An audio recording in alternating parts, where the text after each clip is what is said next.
30 seconds. We're just going to give everyone a chance to get into the room. I can tell you guys, I'm super excited, and I do say that on a lot of calls, but this one in particular, it's rare to get insight from practicing dentists on what's going on right now and what's going to happen when we reopen the practices. As you guys all know, I've had a number of consultants on, and they're all really great people, but the insight of an actual practicing dentist is definitely invaluable.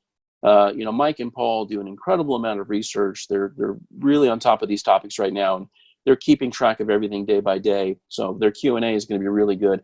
And those of you that didn't see Mike and Paul's part one, the iTunes link I can send you, that iTunes again had the most hits of any presentation I've put up. I think it's been downloaded all over the country, and a number of people, Alaska and some fun places, Louisiana, New York, Florida. So really excited about that. If you haven't heard part one, get the iTunes link. I can give that out, send that out to you. This is part two, and I do believe that we have a part three that's going to be coming up next week. We're looking forward to that. Perfect. And I can tell you guys, the Q&A at the end is going to be really fun. The chemistry between Mike, Paul, and Caitlin was probably what drives the iTunes, off the charts. So with that being said, we've got about 200 people in the room. We're going to let people keep piling in, but I'm going to go ahead and pass it over to Mike to Mike or Paul to get started, whoever is first, or Caitlin. And again, if you have questions and comments, put them in the Q&A box. Any chat, put it in the chat box, and I can take a look at that. Thank you guys all again for coming. With that being said, Mike, Paul, Caitlin, I cannot thank you enough for coming on today. And I'm going to sit back and mute my microphone and enjoy this presentation. Take it away, guys. Great. Thanks, Jonathan. Thanks for the introduction, and thanks for hosting and allowing us to have this platform. So for those of you who were with us last week, we did the beginning of our series called Flipping the Switch, which is kind of part one of the series, which is just kind of an overview of when we're going to open, how we're going to open, and kind of getting ready. And there's been an abundance of information out there that has been giving that information out, checklists and so forth. So we're going to review that today. We're going to focus on particularly rebuilding your team and your facility today. And then in part three, we're going to go rebuilding your patient base, scheduling, management, and so forth. We've had a lot of requests for that, and that is being built, and we'll have that in early May. So together with us today is myself. I'm Dr. Michael LeFebvre, Dr. Paul Huddleston, who I've known since 1992, went to dental school with him in University of Washington. We've known each other for years. And then Caitlin Parsons, who was nice enough to join us today, is my dental hygienist for 8 years and a certified yoga therapist. And she's going to provide some insight on some de-stressing techniques and to try to hold this whole thing together as we try to launch. So there's information on the bottom right-hand corner that'll be shown to you at the end of the presentation. And let's begin.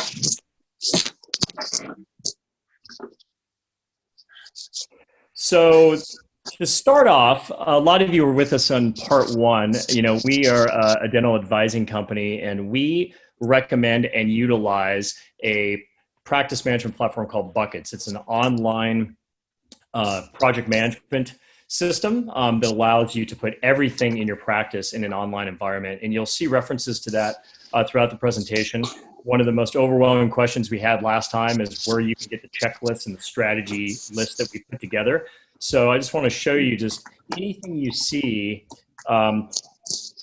You see in that red box, if you see something that says a little checkbox in 0/4 or 0/5, something like that, that's a checklist that is going to be available at the end of the presentation. You'll drop us your email. We'll be more than happy to get you a link to all that information. So don't worry about taking screenshots today, anything like that. All this will be available to you. This is what we're kind of giving back to our whole community as we try to tackle this COVID issue. So the biggest question people always have is, when are we going to open for business? I know there's a lot of pent-up demand and energy of when we actually get back to our practices. We've been shut down now for 43 days.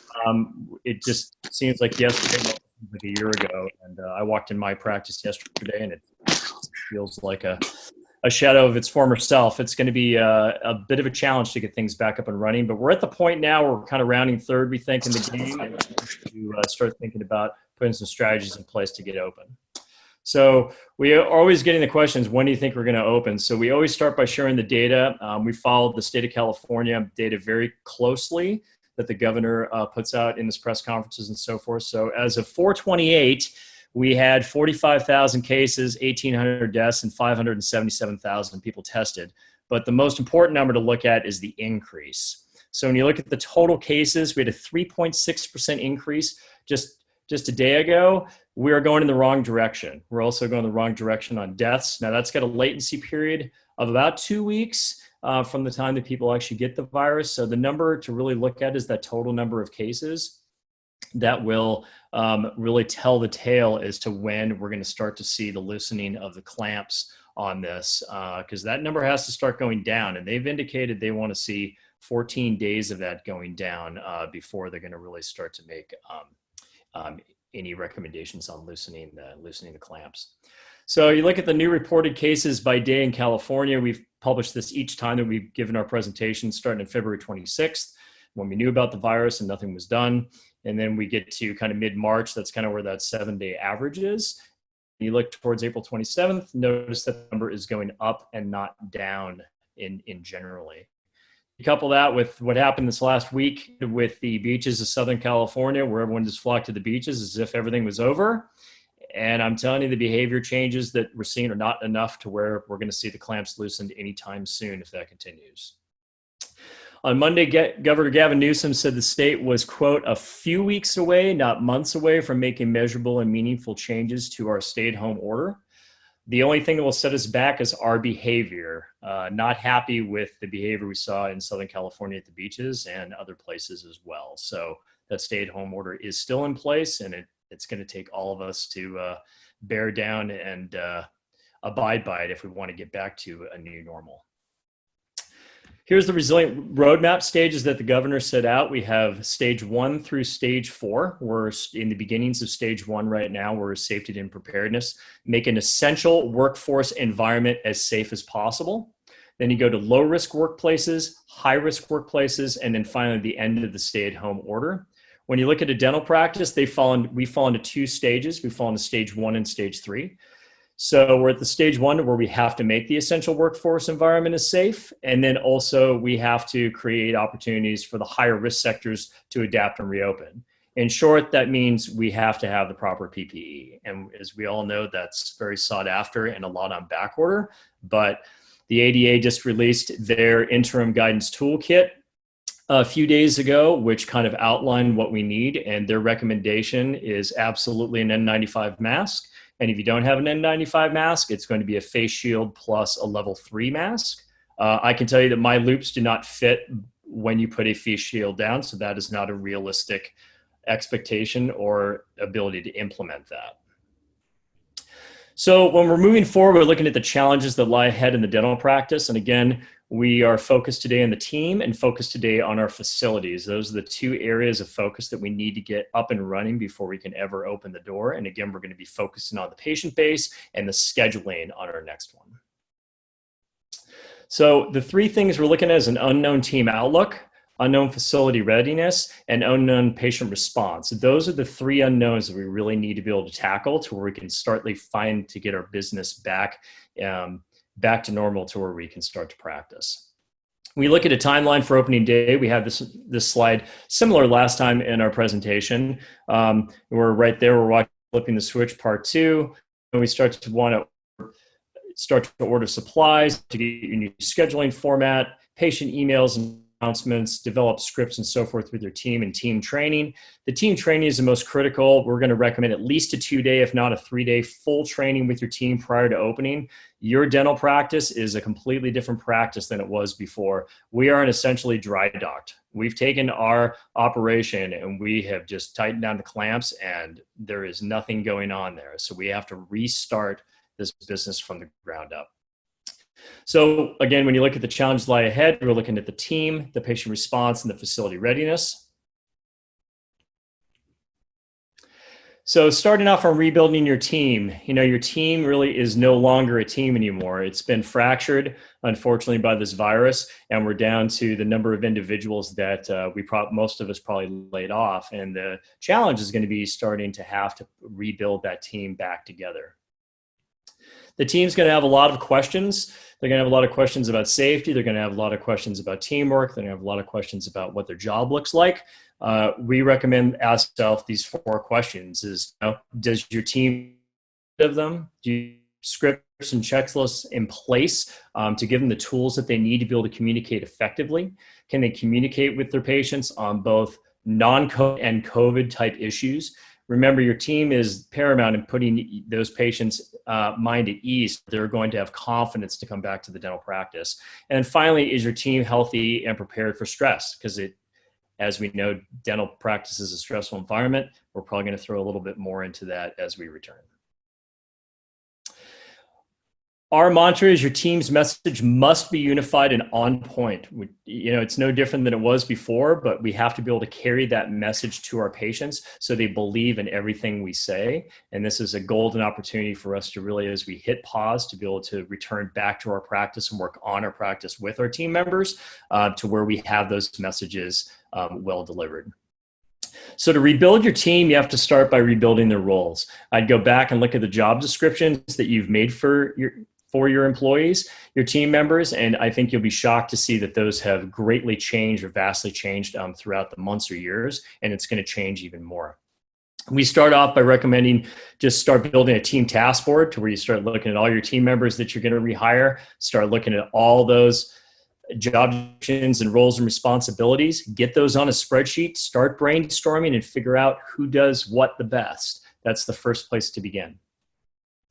Then we recommend by taking that and creating categories of tasks, start to transfer all of that information to an online practice management system. We recommend buckets. That's what we use. And that allows your team to be able to have some input and collaboration as you move forward. Hey, Mike, if I can jump in really quickly here. This is Dr. Sure. Dr. Paul here. With regard to keeping that checklist dynamic, you're going to find as you march through this pre-opening period with your team that on one day they might have an idea that might make sense, and then 2 days later that job description changes and needs to be modified. To be able to get that online in a place where everybody can access it and modify it quickly is just so important in terms of efficiency. So I just wanted to chirp in there.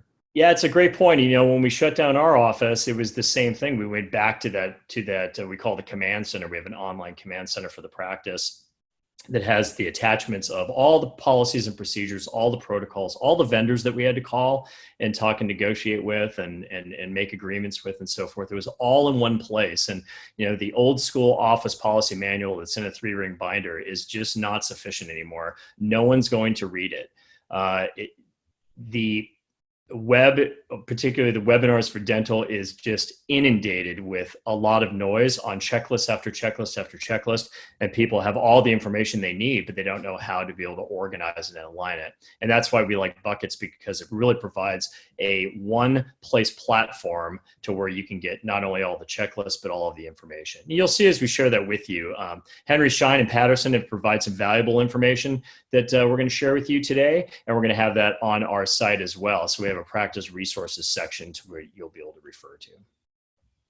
So aligning your team's message, the first thing is to create scripts. The scripts that we think we need for COVID is going to be for, answering the phone and text and walk-ins, be able to answer those patients' questions. Scripts for arrival, when they're in the operatory and in hygiene, and then finally when they're dismissed. And it's completely different because now we have to implement social distancing practices and so forth. And as you see the photo in the bottom left-hand corner, that's not going to happen anymore. That person's 3 feet apart. I know we're a people business, but for right now, we're going to have to definitely modify our behavior so we can all stay safe. If I can also jump in here too, Mike, and just comment that if your team is not in the practice of running scripts and practicing scripts, it's going to feel a little bit like being on stage for the first time for a lot of them. And if anybody suffers from stage fright, you'll know what I mean with this. You're in front of your peers, your colleagues, and you're being asked to act out a particular role with a new type of approach. And that's pretty intimidating, even in front of people who you know. And so it's important to be able to take the time and provide that positive encouragement when you're going through that exercise of scripting. And that might mean, standing behind the front desk, the reception area together and supporting that person or wherever that script is actually being implemented. Yeah, Caitlin, can you chime in? I mean, you've been with me 8 years. We've been doing scripting for years and role play and so forth. What's your take on it, on how long it takes to feel comfortable in that environment? I was just laughing over here because I resonate with that so much. Like Dr. LeFebvre said, we've done role playing for a while in our office. And at first I was like, no, I think I have to go to the bathroom. I don't want to do this, but it has actually been so helpful. For me, it allowed me to process the information and be able to actually share it from a place that feels like me, not just a script. So I love it now, even when you bring out the iPad and videotape me doing it. It just allows you to get better and better each time you do it. Yeah, I know it almost sounds like we're off track. Like, what does this have to do with the coronavirus and COVID coming back to work? But it has everything to do with it, because you now are bringing back your team members to form a team who are all rookies and have no idea what they need to say. And what you'll find out when you start to practice these scripts is you're really going to be able to rank, or you're going to be able to find the levels of communication skills of all of your team members by doing it in front of it. And, frankly, we're managing from behind the mask all the time in the operatory. We really don't know what goes on in the front and those conversations that are happening between our team members and our patients. And so this is the time when you really can unify your message. And Caitlin can attest to, I mean, the team really comes together. It's just like public speaking. Everyone wants the public speaker to do well, right? So, as we go through it, you'll see that'll really unify the message. So anyway, we give the 5 keys to great scripts. There's a lot of people out there that are given the how-to, like what to say and so forth. I can tell you from experience, from us doing this for 2 decades now, that the key to a great script is to write your own scripts. It's got to come from the heart. It has to come from your team members. Caitlin has a different delivery style than I do. I have a different delivery style than, say, my front office. People have different personality traits and so forth. You want the team to write those scripts. Make it clear and concise. Make sure it builds value in what you offer. I mean, anything you're doing should be building value to the services that you're providing to your practice. Easy to memorize, and most importantly, role play, so it's in your head and you never have to refer to it again. And then the only time you do refer to it is when you're back role playing again. And it's a working document, meaning that you're going to be tweaking it based on the patient's objections and questions, because they're going to have a lot of questions moving forward. I'd like to say that, unlike a lot of actors for the first time who are in front of a new audience, you already have a friendly audience in front of you. They're looking to you for support, but they've also most of them have known you for years, so they're going to be supportive. So it's really easy to talk to a patient with a script in mind that's authentic and genuine to you. Yeah, exactly.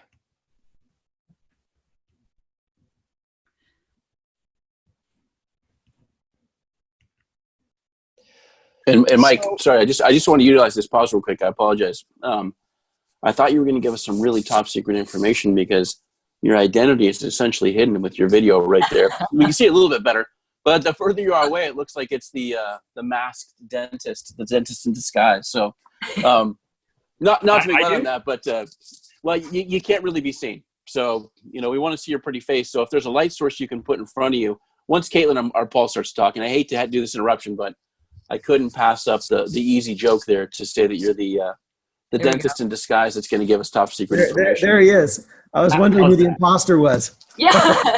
Is that really him? Yeah. The masked dentist. Continue. I'm the stand-in. The previous presenter left.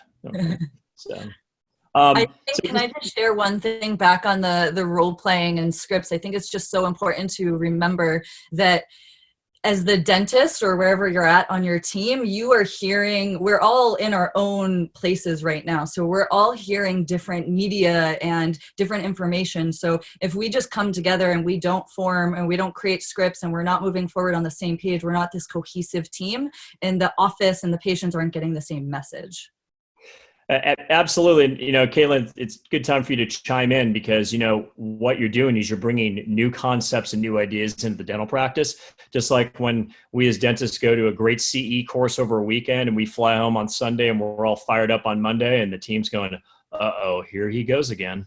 Here comes the new concept, and how long is this going to last, and so forth. And, that puts a lot of stress into the dental practice. And that's why we have Caitlin on board to actually share some of those strategies on actually coping with that. Because again, in addition to being a rock star dental hygienist, she's also a certified yoga therapist and has brought in relaxation strategies and so forth in our practice. And I'd like her to share them with you as well.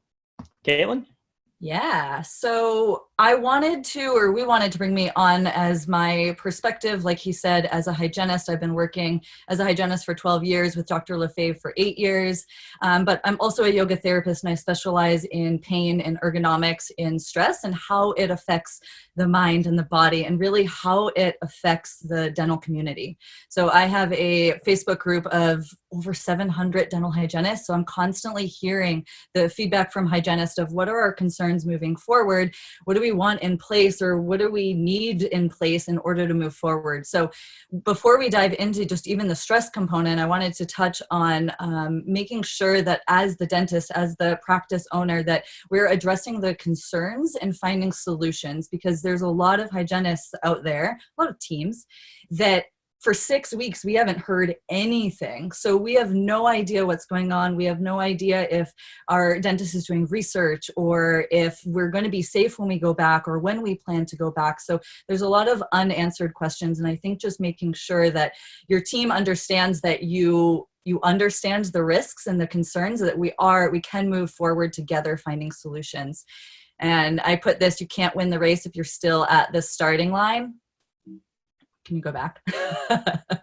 And I think that's so important, because if your team, you think you're all on one page and you move forward with all these ideas, but your team doesn't feel safe, supported, seen, and heard going forward, they're not going to put their best foot forward and be able to go forward with you and win the race, because it's not going to be easy moving forward.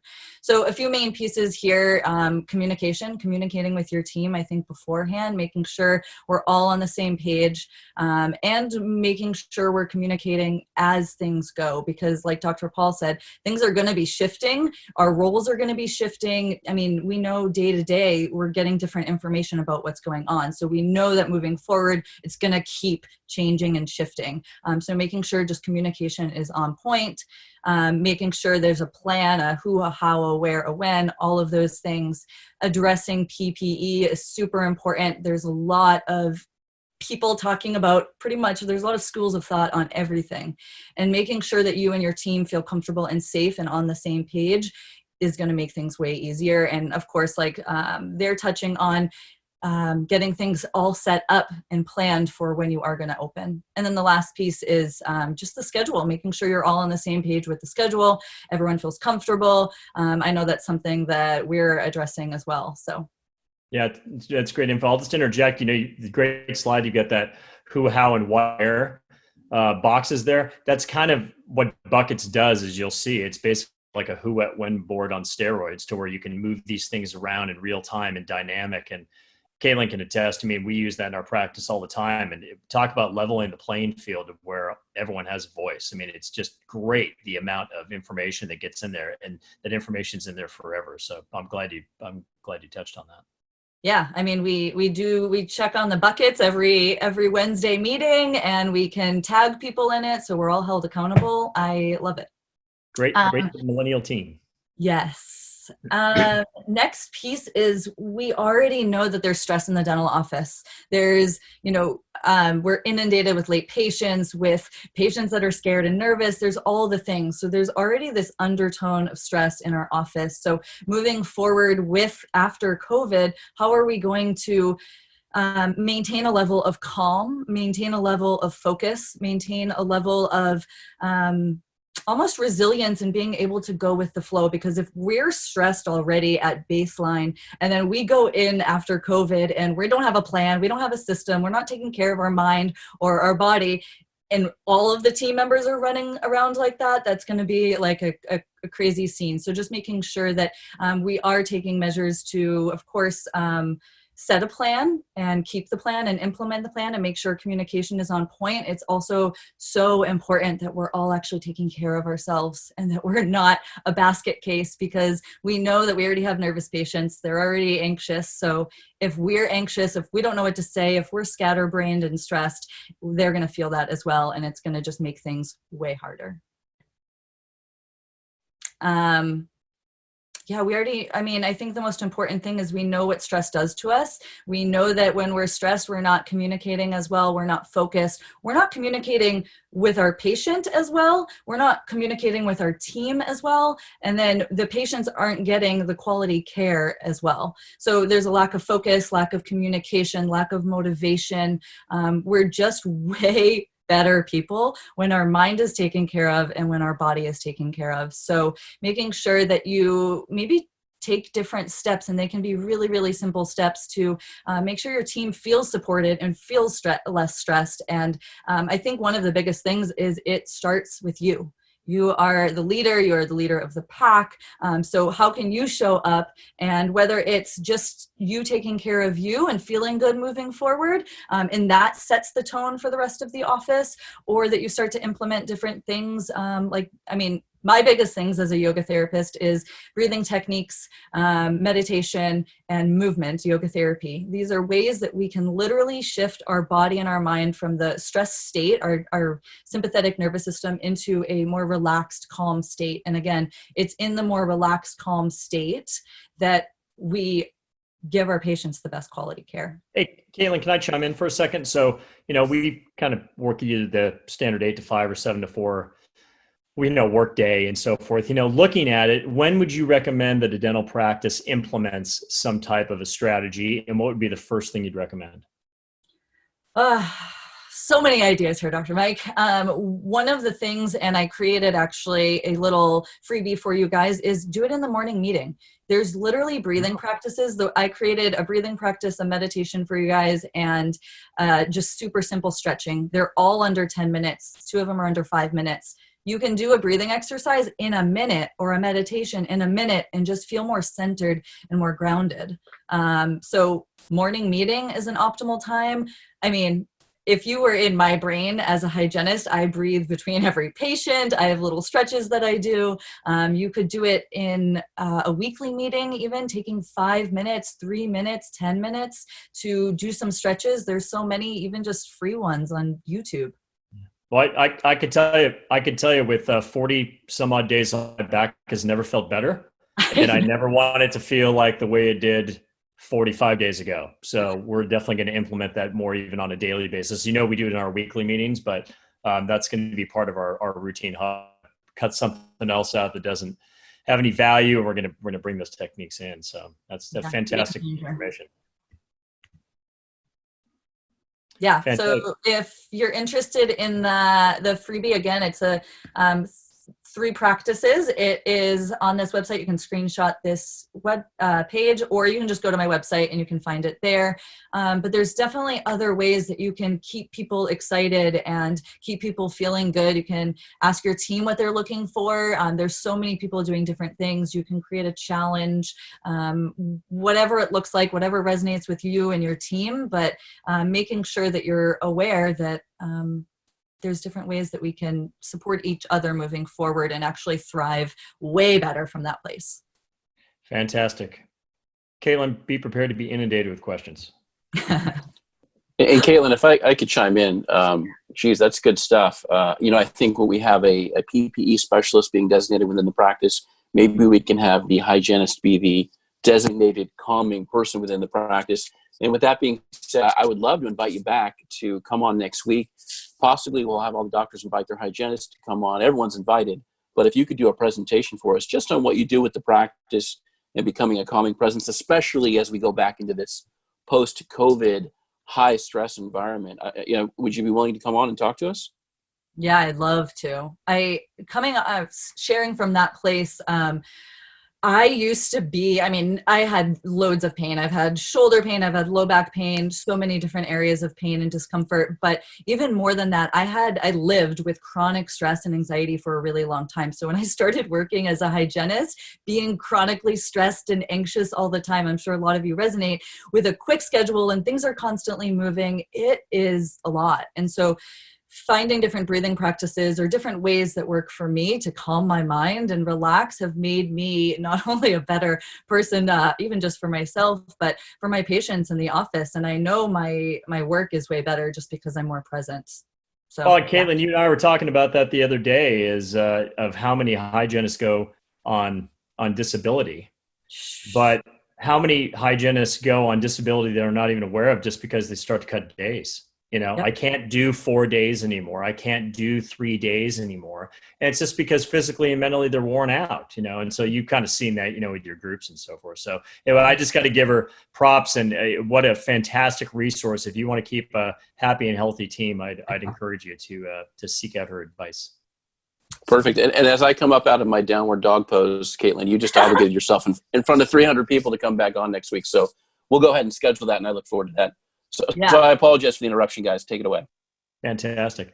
So we're to rebuilding the facility. We kind of went through rebuilding the team. Just as a quick overview, we talked about rebuilding the team through, get the team back together, form the team, do a team 2 or 3 day, get a team task board, redefine all the roles and responsibilities, get their job descriptions in place, let them have input, let them know what they're doing and what they enjoy doing, and then finally start to get that online to where they can always see it and always have a reference to it. Trust me, when you have a new team member that's going to come down the pike in another year or so, you're going to love having that in place to where you can get reference to that again. And then finally, the relaxation exercise about to keep the team happy and healthy. So with that, we'll start diving into rebuilding your facility, and Dr. Paul is going to spearhead that. Thanks, Mike, very much. And I trust you can hear me okay? Perfect. Excellent. Good. So, we've obviously to this point talked about behavioral changes with our teams and the requirements that go into that.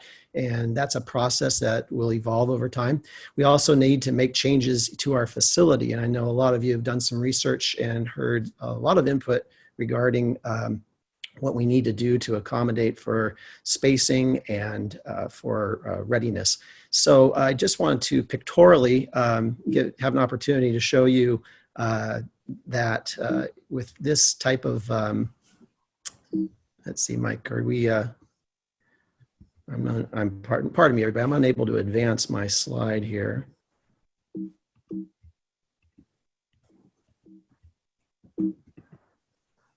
There we go. Thank you. I just want to show you that obviously in the reception area, we have some objects that just need to be discarded. And that happens to be a magazine sitting on top of a chair or a table. And we need to make changes that make sense. And you'll be able to identify with your team what those are. Chair spacing. If we have too many chairs, we have people who are sitting too close to one another. And so we need to, as a team, walk through and say, hey, these are the hot spots that we need to augment. I'll tell you, Paul, I walked to my office yesterday, started looking at that as we started to build this program with this distancing. We have the old chairs where they're all connected. I know. Take a chainsaw to it now. Huh? We're getting out the saw. I think we're going to have our, COVID concierge out there is just going to be greeting the patients. But it's a major concern when you start looking at your practice as a patient and start thinking about the guidelines, and it's challenging. It's going to take some time. Yeah, it is. And as you'll see in just a few slides here, our ultimate goal and our ideal is to bring a patient right from the front door into an operatory. But we know that there are going to be exceptions to that. There might be a caregiver who needs to accompany a patient to the office for a visit, and they need a place to sit in.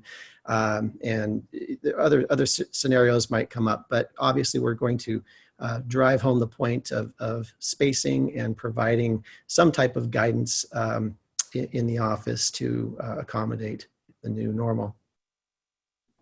So remove all unnecessary touches, reconfigure furniture, declutter. This is a great place to be a minimalist. If you like to be a minimalist, this is your time. Establish signage to direct patients where to go.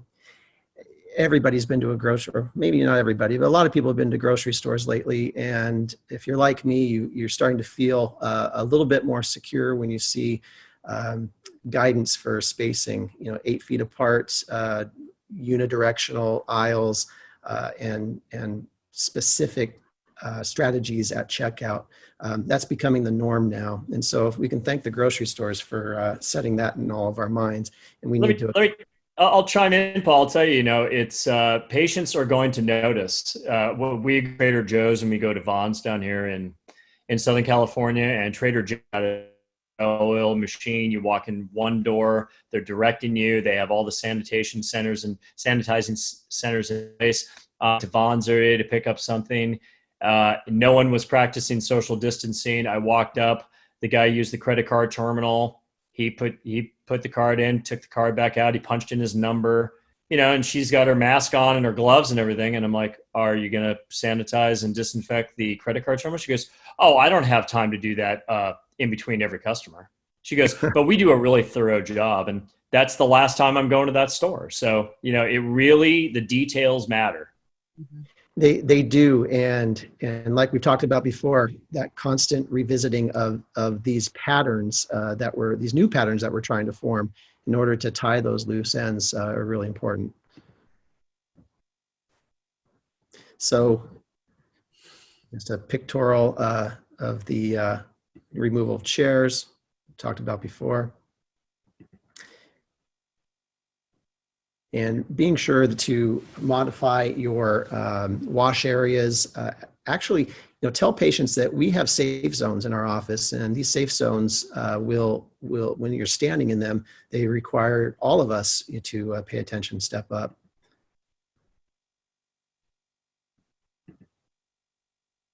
So we're going to experience a significant change in our inventory, as all of us are aware of now. We have a lot on back order, and I think we're still trying to define, what exactly is necessary and what's going to be most effective.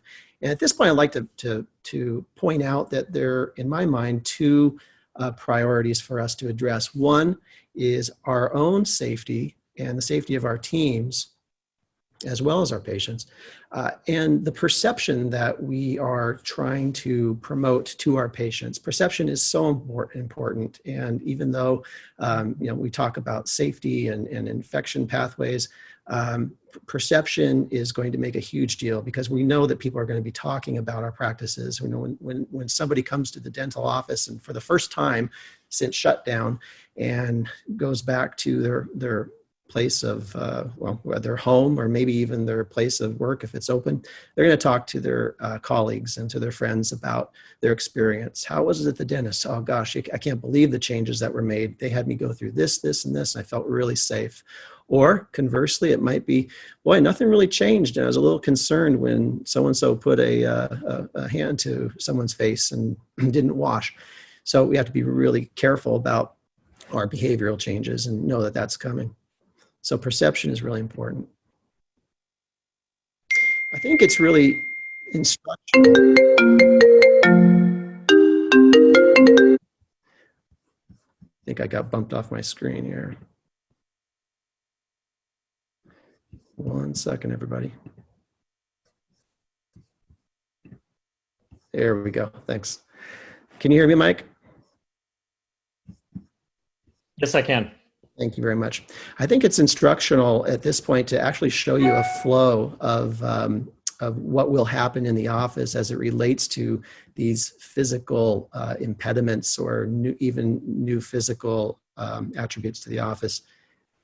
And we'll start with the patient coming to your office. Before the patient comes to the office, as many of you know, we need to implement pre-screening questions. The ADA has put out in their interim how to get started toolkit, a really thorough and easy to follow form in terms of what to present to a patient over the phone and screening. And it's all about exposure and symptomology.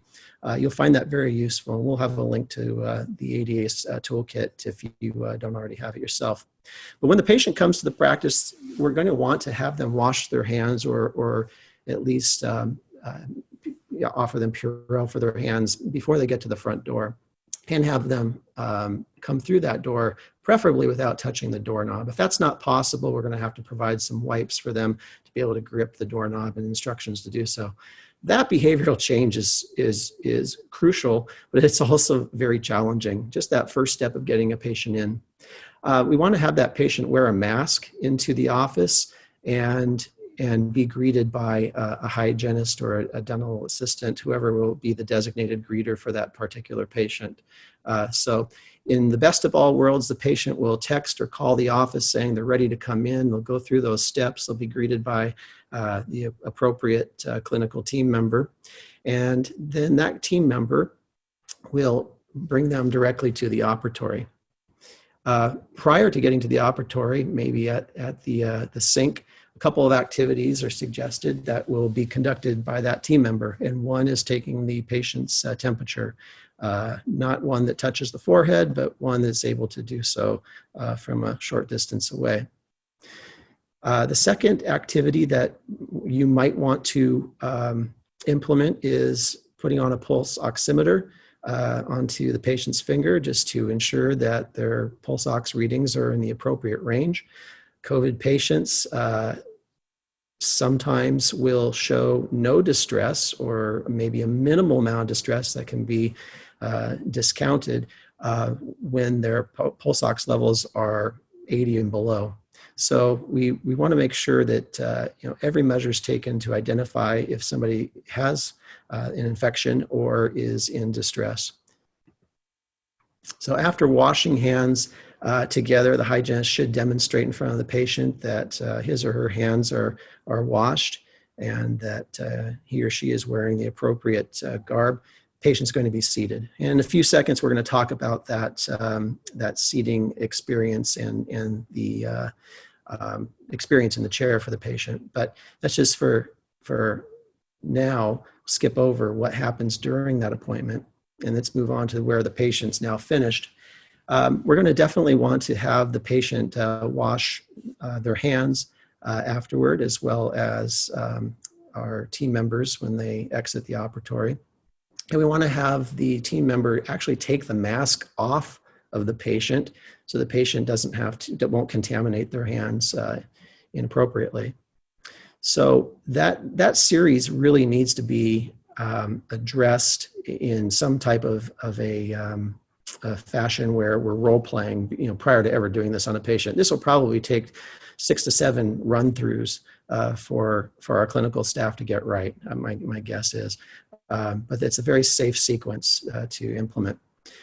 Post-operatively, if we get the patient out the door, one thing we want to ensure is that, or make sure we do, is go through the checklist that the ADA has provided in the toolkit for post-appointment instructions.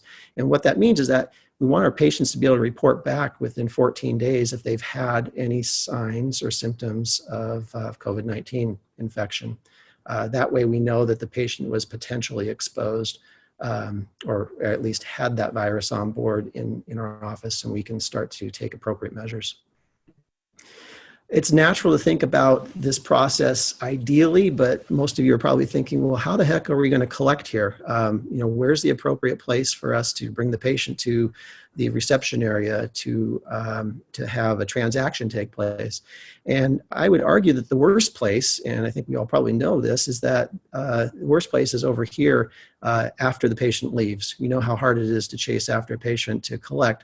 We want to try to eliminate that. So the next question might be, well, do we collect at chairside? And I think that a number of teams have been, let's see, guys, a number of teams have been trained to collect chairside in the past, but I think given the changes of behavior and the attention to detail that has to take place with our new protocols, we should probably put that someplace else. So I'm suggesting that we have us actually talk to our patients about paying before the visit. And I think that that's going to make the most sense, because we can leverage the fact that we've had this change in our office and that we're requiring patients to do this for their own safety to make our flow better. So having that frank and real genuine conversation about payment prior to the appointment, or at least having the ability to have a credit card on file, is worthwhile. Well, Caitlin, you can attest to that. I mean, how much easier is it when a patient pays on the way in versus when you have to traipse them back up to the front and have the bottleneck to get your next patient? Yeah. Yep. I agree. That's why I was over here smiling. So perception and protection are they go hand in hand, as I said. And if we can hit a home run on both of those topics, I think we're going to be doing well. We might want to think about hair covers, and I think that if it makes sense from a patient point of view, that if my hair is covered and I'm not running my hands through my hair, that's much better than the aerosol reaching my hair. So patients are going to be aware of aerosols, by the way. The news is starting to explode with information about dental offices and the concern about aerosols. So it's going to be on their minds. And that might be a measure that you might consider just to temper their concerns, their anxieties. Instead of a 1x1, or I guess a 16-inch by 16-inch bib, we might want to consider a cover for our patients so that splatter and aerosol don't make their way down onto their chest or into their leg area. Foot covers, again, there are going to be people talking about taking your shoe for team members, actually having a set of shoes or a pair of shoes at the office that remain in the office and that are disinfected after usage at the end of the day.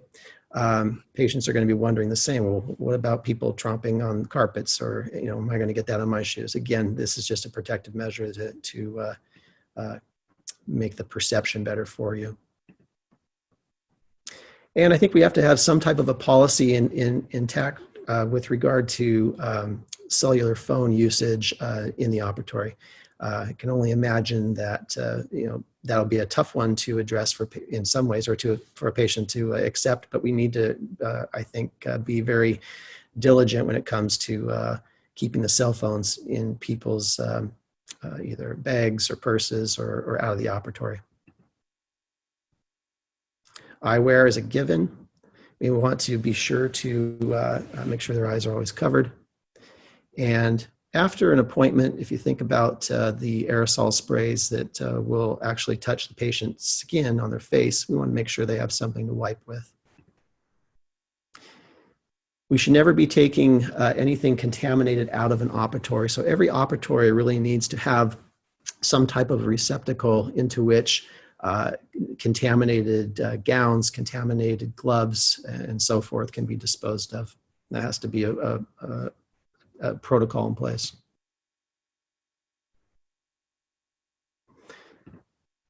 So, practical strategies. Develop a PPE checklist for each team member. No exceptions. You might have somebody who is your office manager who works in his or her separate office who might think, you know what, this really doesn't relate to me. It relates to everybody. Everybody's going to have to don some type of a mask and be very cognizant of what they touch and where they go. What are the hot areas of the office that are more prone to deposits of saliva and so forth. And so everyone has to be on board with this. And I would say to assign one team member to be the safety concierge, have somebody who is responsible and accountable, making sure that practices that are set in stone are followed. And if any modifications to those practices needs to be made, this is the person who's in charge of that. And conduct a PPE demonstration with your team, practice it and practice it. You might be thinking, okay, I'm going to open up, we're going to spend a couple days, 3 days going over this, and then we're not going to revisit it again because we'll just get it. And oftentimes, just like CPR, that's not the case. We need to continually refine our skills and think about what we're doing. And Mike, I'm going to move on to you.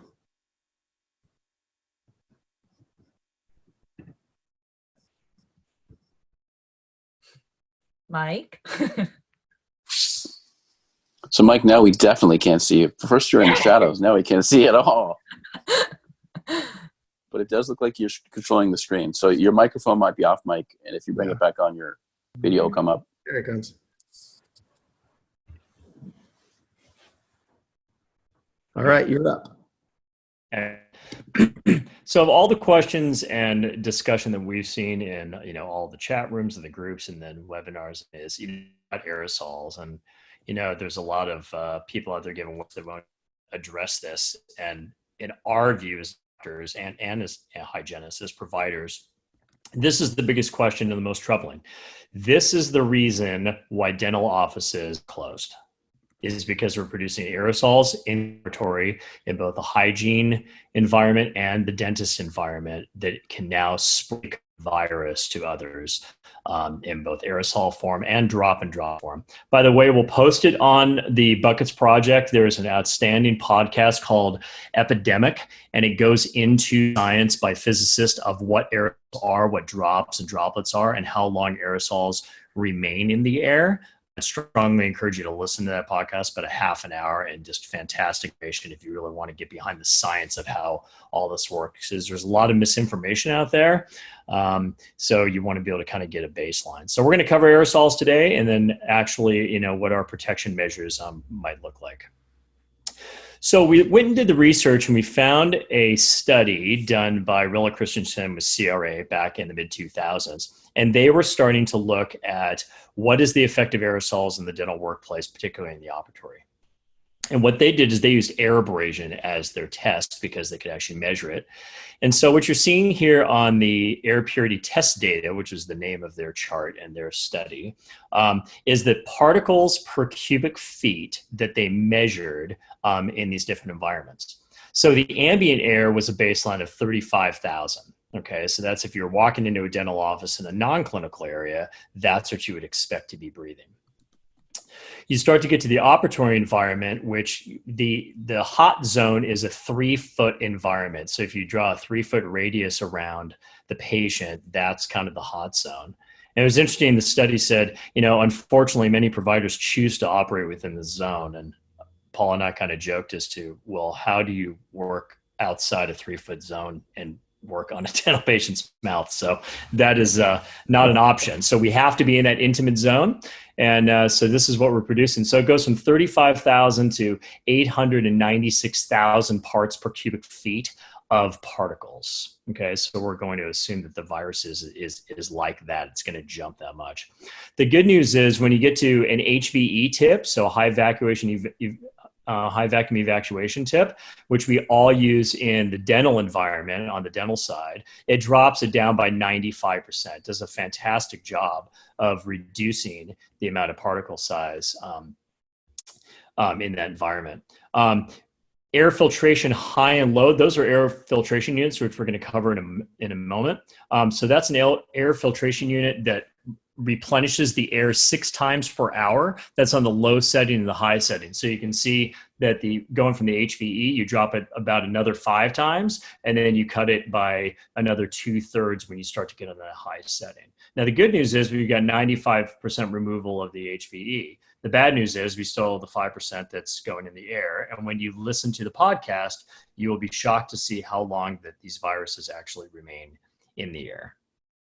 So we kind of came up with a mantra or plan of reduce, remove, and recycle. So the number one strategy you can take chairside as a dentist on the dental side doing dental procedures is to reduce the amount of aerosol that's being produced to begin with, right? So looking at all of the research, the best way to be able to manage that, and this is recommended by CRA as well in the article, is to reduce the amount of aerosol that's being produced. So when we're prepping teeth, it makes good practice to be able to place a rubber dam on to where we eliminate all of that potential aerosol that's being emitted from the mouth. Then you want to remove whatever aerosol is being emitted from the mouth. An HVE tip does a fantastic job of doing that. And we're going to talk about an alternative to that on the hygiene side in a minute. And then finally, recycle. If you feel strongly that you want to get the other 95% reduced to even safer level, there's some air filtration units that are out on the market now that are fairly reasonable, actually. I was kind of shocked to see what the prices were. They're about $2,500 to get 1 unit. And you buy 3 or more, it comes down to the $2,000 range. And the one you see on the right side is actually a floor unit where you can just plug it in and it'll start doing the work for you. And they run under, 50 dB. So your handpiece is running probably right around there. So it's, hopefully the patients have headphones on anyway. But that's what we recommend. So reduce the amount of aerosol being produced, remove what's left over, and then finally recycle it with an air purification system. So aerosols and the proper protection, our first choice is going to be the N95 mask, which is in short or little supply. That's the reason that we're giving webinars and listening to them instead of practicing in our offices. And then the second choice, this is recommended by the ADA in their toolkit, by the way, which we'll have the link to that in the Buckets project. Second choice would be the face mask with a regular surgical shield. And I'm sure all you doctors out there are looking at that face shield and going, how are my loops going to fit underneath that? And the answer is I tested it and they don't. So that's not an option, a realistic option for doctors. So you're kind of back to a face shield and you're at very high risk until we get to number one over there in the first choice. So as far as opening dental practices, we should really only be practicing emergencies anyway. So this shouldn't really be a major issue until we open, because we're not going to open until we have N95s in place. Mike, if I could just say something about this slide. A lot of this information is available. It's actually published by the ADA just this morning in a webinar by the Organization for Safety, Sepsis, and Prevention. And that middle figure, or the middle picture here, is the advertisement for that. So we have that link for you. But I'm sure if you're an ADA member, you might have been made aware of that. I encourage you to listen to the webinar. It has a lot of good information about this topic. Yeah, and Paul really does a great job of getting we research this information all the time, COVID and non-COVID things with toolkits and so forth. And so we're constantly updating that project. So we encourage you to request that project. And then as we update it, you actually get a notification that it's been updated. And again, he pulled it off this morning and put the slide together, which is great because we've all been waiting for the governing to give us direction, right? And so it's, a little bit at a time. HVE solutions for hygiene. So the challenge for hygiene is most dental hygienists do not have a dental assistant. Even Caitlin has to work on her own. And the challenge she has is that she has an air water syringe tip in her hand, or she's scaling and she doesn't have any high evacuation. So we consulted with the reps, both from Patterson and Shine, and they strongly recommend and highly recommend the PureVac HVE by Dentsply. So that's the great news. It does a fantastic job of removing 95% of the aerosol. The bad news is that it's back ordered, at least the last time I checked. And both the reps told me, place your order now. It's looking into mid and late May before those are going to be available. But that's really a one-stop shop solution to your hygienist. It can have high evacuation in their operatory. It actually has a mirror on it as well, so they can actually work single-handed. Now, remember, we talked about reduce the amount of aerosol. That means that the reduction of the aerosol in the hygiene operatory means that you have to take your ultrasonic units and put them in the closet until we either have herd immunity or we have a vaccine. That's not going to be an acceptable method of practicing moving forward. So with regard to the filtration units, we've got ceiling units and floor units. Both of these posted on the Buckets project if you want to get information. As I heard from my Shine rep, Christy Kahn said they're $2,500 for the single unit and $1,000 if you buy or more on the floor units. I don't have a ceiling units. It does require installation. It was between $700 and $1,000, but that was a few years back. Was public. That was actually public. That study with the Buckets project as well. Both of these recycle the air 6 times per hour. So every 2 minutes you're going to have fresh air in the area. And it's an 8x10 operatory study, which is about the size that we have. The challenge that we have on our operatories, most people now have dental practice in bay configuration. It's not like you're in a closed system. So it's going to be challenging to do that. But if that you need to filter that air, in addition to the 5% that's left over, this would be the solution for you. So here's the toolkit and all different tools that you have. There's just been a plethora of information that's been coming in. There's just so much information, it's hard to disseminate. And again, we've been taking this information and kind of putting it in an organized fashion for you. You can have great access to it. So when you get the project link from us, this is what it's going to look like. You're going to see resources on the left-hand side. This is video tutorials for the project. It's going to have video tutorial on how to put an N95 mask on. toolkits that the dental reps have been sending us, we place in this area, recommended books to get your practice started and so forth, as well as the ADA plan for getting back in line. So anything that we find, we put in that resources section. We have the shutdown to do. That was the last topic or the last webinar that we did. That'll have links as well, what you should be doing to shut down, continuing communications and so forth. Restarting your team will be the column that we covered today. So that's going to have all the information with to the team task board and building that, as well as the scripts and so forth, and how to write winning scripts so you can get your team back online and at full capacity. And then finally, restarting your facility. This is where you're going to have the cards. You're going to show that. So these all kind of look like index cards. You open them up. They have checklists. They have notes. They have attachments in there. Everything you want, you can put a Google Drive document in there, a Microsoft Word document. Everything can be uploaded and so forth, all in one place. So we strongly encourage you to get your practice online with. It's just a great resource for everyone to refer to.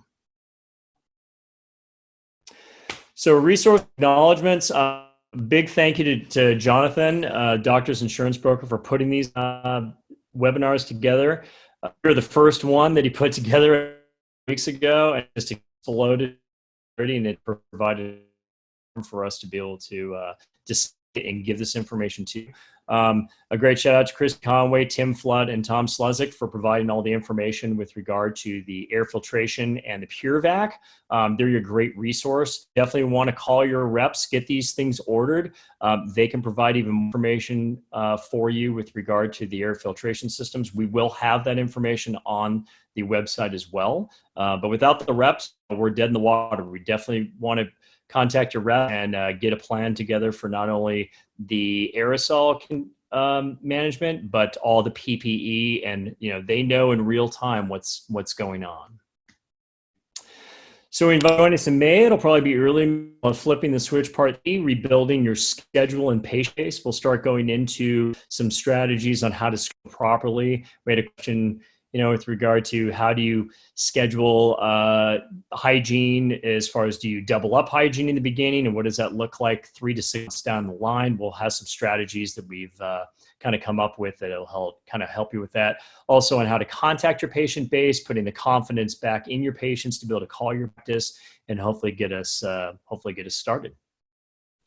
So with that, we'll open up to Q&A and questions. So Caitlin and Paul, I assume you're still around? Awesome stuff, Mike. Yeah, you guys ready for the Q&A? Anyone that has more questions, go ahead and put it in the Q&A box. We've got a good number there, but we're going to go ahead and cover them all live. And a little context too, Mike, I thanks a lot for the shout outs. I can't agree more to contact these reps who are going to be soon inundated with trying to access PPE. And, I had a conversation this morning with another doctor, and he said, Jonathan, accessing PPE right now, am I doing the right thing by not doing it and letting these items get to the hospitals and the physicians who need them, and waiting to my turn? And then when we reopen, will I have access to PPEs because I did the right thing and didn't get them now? So that's possibly something we can answer. Tom Slezak's putting some answers into the box there. I appreciate the shout out to me, Mike. A little bit of context for you guys. Just want to tell you, I've never used this platform for self-promoting, but I will tell you that the Doctor's Insurance Broker is an insurance company that works nationally that I started about 10 years ago. We insure dentists and dentist office only across the country. But I am a full-time practice broker. So that's a company that I have with employees that run it.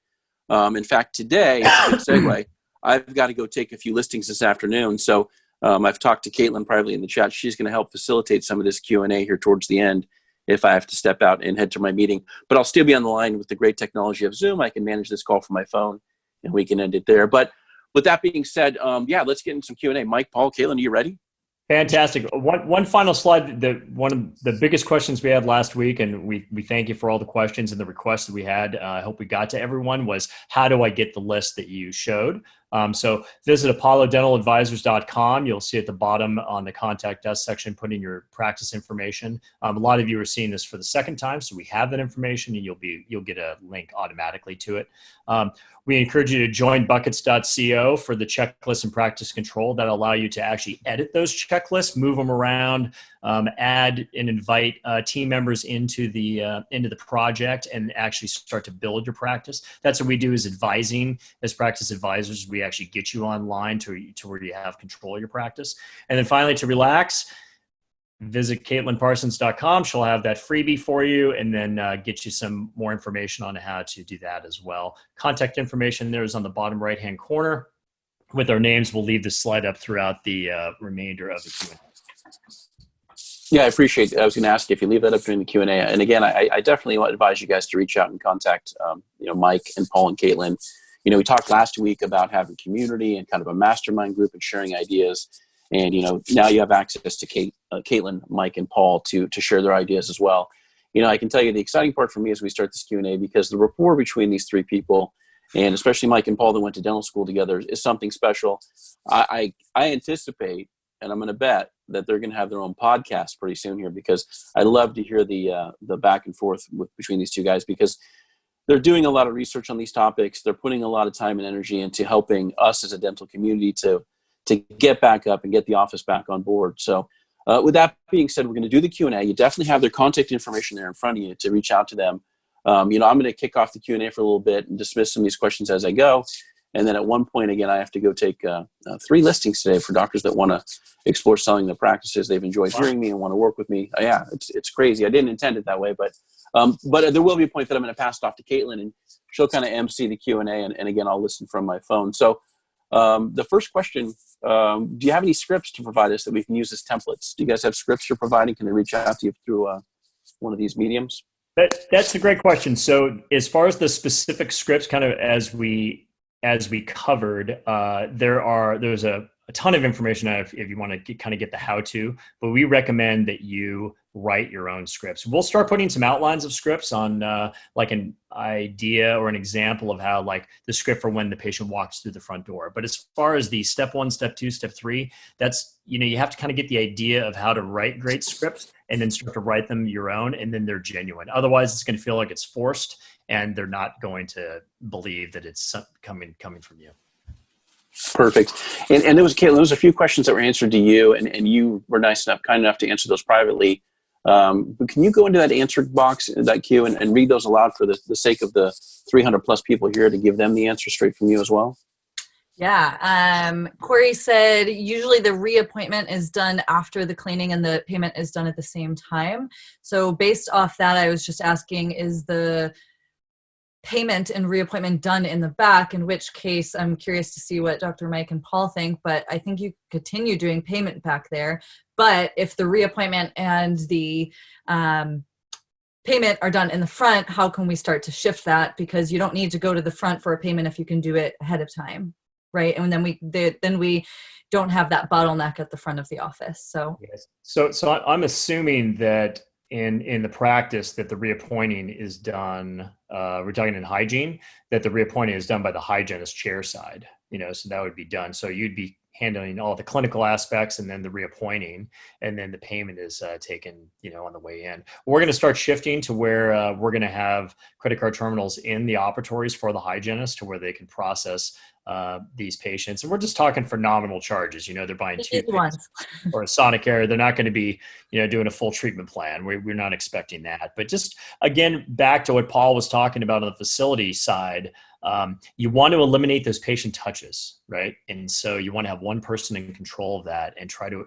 remember, it's a bottleneck in a dental office. Our office, you actually can walk all the way around, but a lot of offices you have to walk in and out. And so you want to eliminate that bottleneck. And I think one thing that wasn't mentioned, we mentioned last time, is if you have a back door and you can keep that area clean, that's really the way for the patient to leave, to get rid of that front back, all the way through, if you have that ability, and they'll appreciate that. And again, back to those scripts, is you got to build the value in everything you're doing to how you're handling these patients. Good question. I think one more thing I'd like to add to that is, pretend you're a patient and walk through the front door, walk to an operatory, walk to the bathroom. Haven't discussed the bathroom very much, but that is a common route, and that's probably going to be the variable that we need to grapple with. But walk to these places and see how the office actually circulates from the standpoint of a patient, from the perspective of a patient, and then you'll be able to, I think, further develop some of these strategies. But the bathroom hygiene, obviously needs to be addressed, and we no longer can have toothpaste and mouth rinses in the bathroom, and we need ways to make sure that that bathroom is constantly being cleaned. And so you can't ask a patient not to go to the bathroom, so it's it's one of those strategies we really need to be on top of. Yeah, great. Yeah, another question that I answered. Do you want me to go forward, Jonathan? Sure. If you could, Caitlin, yeah, because then we'll just go back to the queue. Just want to make sure everyone gets, because you had great answers for these, and I want to make sure we can share it with the entire audience. Yeah, someone was asking, I think this is in regards, for prepayment, when we were talking about that, what options we are using. Of course, there's credit card over the phone, but are we using, or is anyone using Square or Dentrix Pay? I thought we just did it over the phone, and then he asked as well, Bill asked after, if we're using text or email options, and are we using that to collect payment as well? So I'll let you. That's a great question. We're going to get to that in part 3 on the patient management side. We're actually going to go dive deep into the kind of patient, how we're handling those patients. Part 1 of this, we kind of did the overview, and then now part 2 and 3, we're diving deep into these specific areas. You got to find out what works for you. You can do Dentrix Easy Pay, where you have credit cards on file. We use Weave, which is a 2-way text communication software program where we can actually have live texting back and forth with our patients, and they do have a payment option as well. And we'll dive into that in part 3 as well. So there's a lot of options there. You just have to find out what works for you. We do prepayment courtesies to patients, where they get 5% off if they prepay their dental work in advance, and so that eliminates that payment altogether when they're on the dental side. On the hygiene side, hopefully you just have nominal payments that are being collected up front. Hope that answered your question. Yeah, Caitlin, was there one more in there? Or was that all that was in there? That was it. Okay. So we're going to go back to the main queue, and I do have an appointment to get to, and I apologize to you guys, but I love hearing the 3 of you talk. So we're going to do something fun here. I'm going to let you guys go into the Q&A and just kind of throw these questions at each other, so you guys can sort through there and dismiss them as you answer them. There's a lot of great questions there. I want people on the call to please keep putting your questions in there. I'm going to kind of mute, and I've got to kind of get in the car and get going, but I'm going to be listening in, and I might chime in to close this out at the end. But Caitlin, Mike, and Paul, I love listening to you guys. And again, I think it's going to be a podcast here pretty quick, but go ahead and start picking these questions out and asking each other, and we'll take it from there. Yes, thanks again. Thanks very much. I have a question I'll field here from Tom, who was stating that it's the importance of having these N95 masks properly fitted. And Tom, you're absolutely right. The appropriate fit for these masks can't be overstated. If there are any gaps, appreciable gaps that a virus can make its way into, when it's airborne, it'll find a way. So I want to thank you for that. If you listen to the webinar that I pointed out earlier, they'll go over the protocols for doing that quite clearly. So thanks for clarifying. Yeah. We also I posted a video in the practice resource section, Paul, on how to properly fit an N95 mask.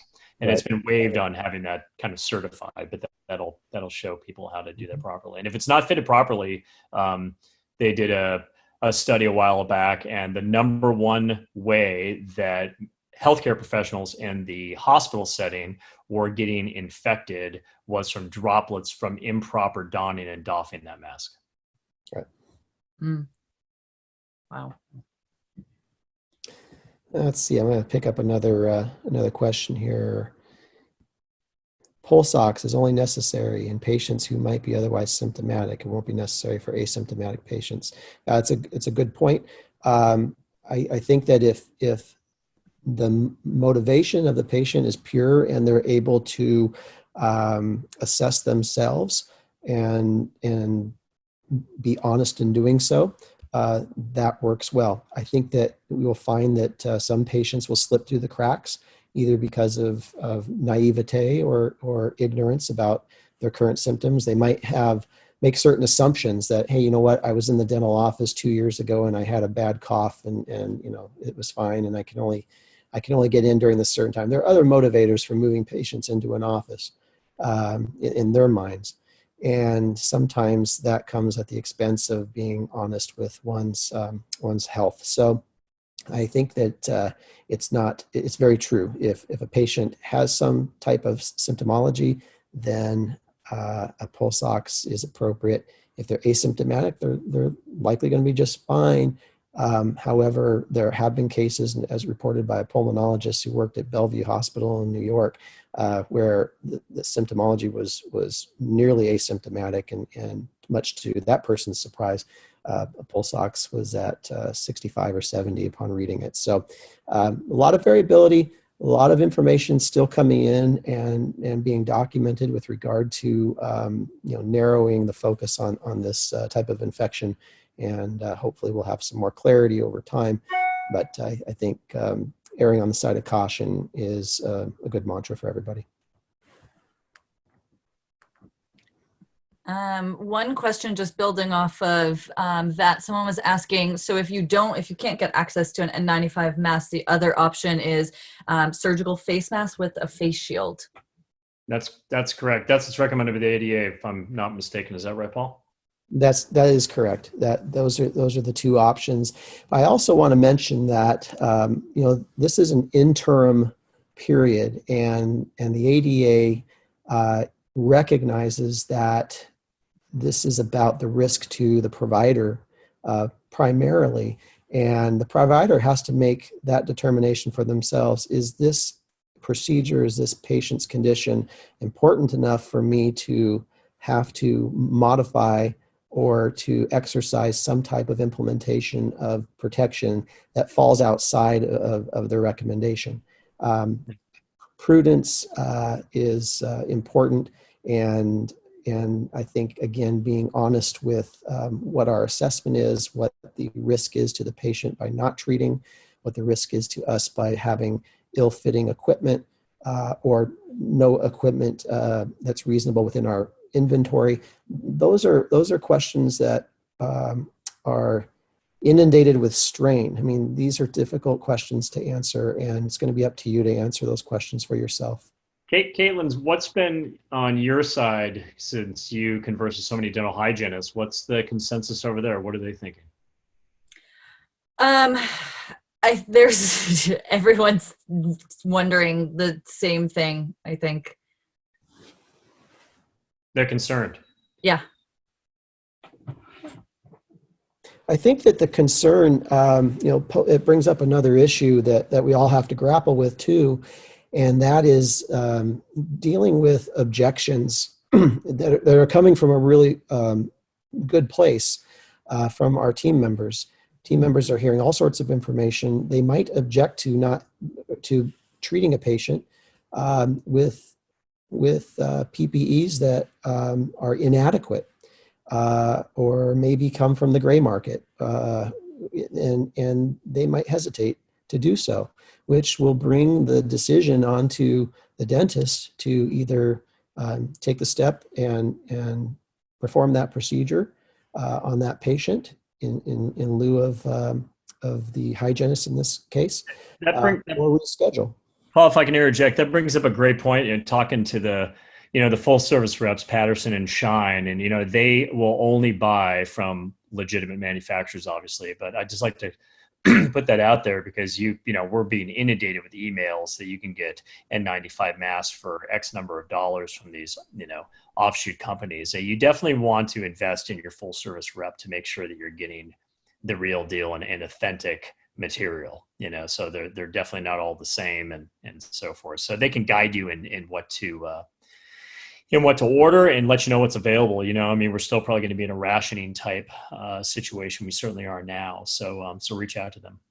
One thing I'd like to interject at this point too is our expectation for opening, and that's a moving target. I think that it's very easy to think of coming back from an extended vacation and having the schedule full when that might not be a possibility. It could be that some parts of our practice might spike. Our activity might spike and then level off. Might be that you're just not having your expectations being fulfilled in terms of being open right away. Either way, it gives us time to, again, step back and implement these changes in a methodical, with a methodical approach. We never want to jump back into a new system that we've created at 100%. it's very important, I think, to get it right and get it right the first time, and then build upon that slowly so that these habits stick. And so ramping up in terms of the new way of us doing things is important, instead of being fully booked on day one and expecting everybody to step up to the new standards. My sense is that if we set ourselves up for that, we're going to have our entire team feeling very stressed and experience failure. So I'd caution everybody in that regard. Yeah, and Paul, as you know, like, we're getting questions from clients on needing help in this area, and they all have different needs, right? So one might have one dental hygienist, one might be running a clinic of 6, to where they're flipping the room over and over, and so they all have different needs. They all need different protocols to be able to manage safety, but they all have the same goal in mind, right? Again, as we talked, it's perception is reality for the patient, and not that we're not taking care of the patient from a safety standpoint, but we're not a sterile office. I mean, they are at risk of the disease everywhere they go. The reason we're home is not to eradicate the disease. The reason we're home is to flatten the curve so we don't overwhelm the healthcare system. And this virus is going to go through us over a period of time until we could truly eradicate it with a vaccine or herd immunity. But I think we have to keep that in mind, is that we're always going to be at risk, but the people that are at risk are your team, your healthcare workers that are working for you. Yeah, that's a great point. I just am fielding a question here that piggybacks onto that. And the question is, as a hygienist, do you have any advice on how to protect our licenses? Where did that go? And I think I just dismissed it. So okay, thanks. But to Mike's point, it's more our protection right now, and the measures we're taking to ensure that we're minimizing risk to our team, because we're going overboard in good ways to minimize the risk for our patients. Yeah, I can tell you in San Diego County, we're very fortunate in where the numbers are. We've been tracking it, and we're just not a hot spot.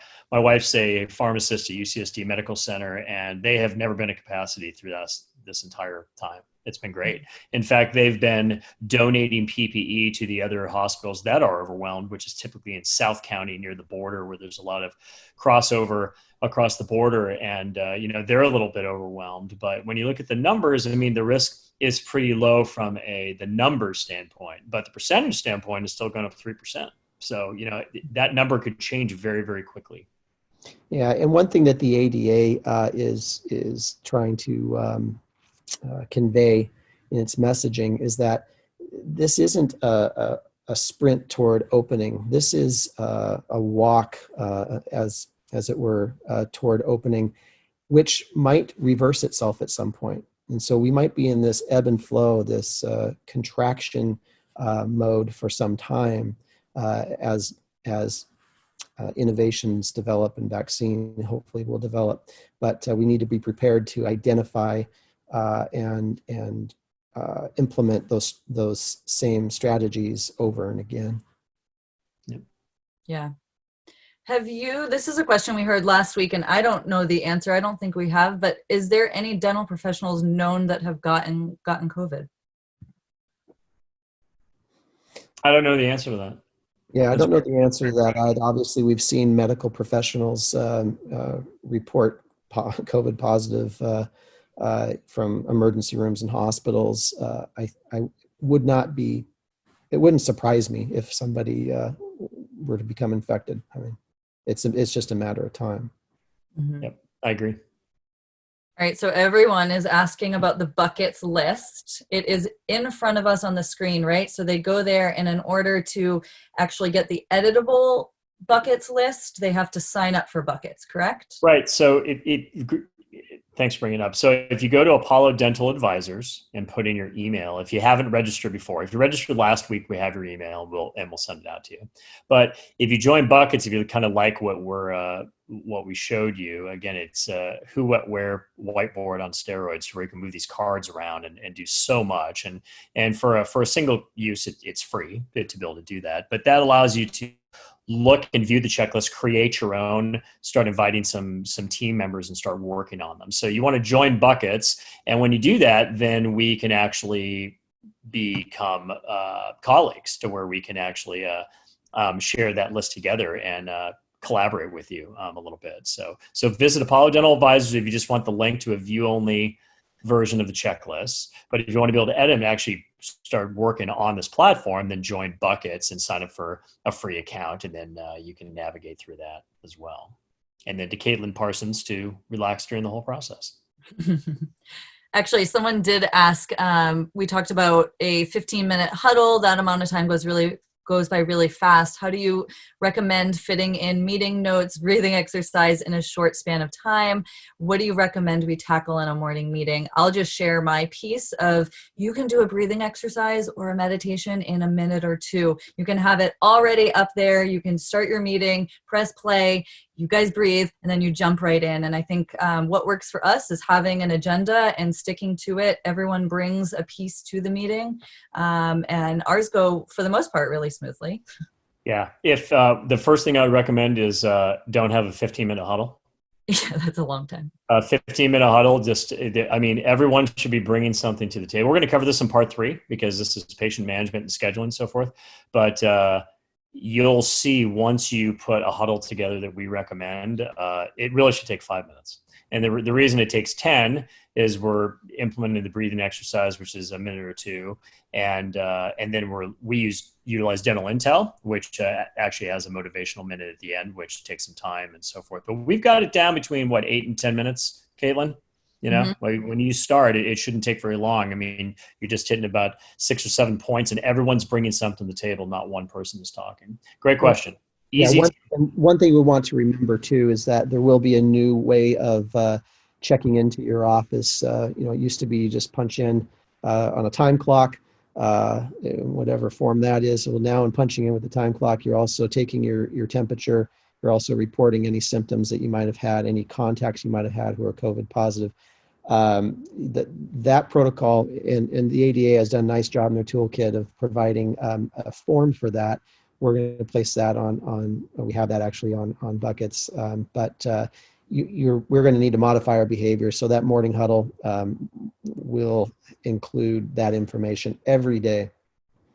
Yeah. And back to what I said about the tale of the two grocery stores, you want to be the first one. So don't just take your team's temperatures, post them on a screen if you have it in the reception area.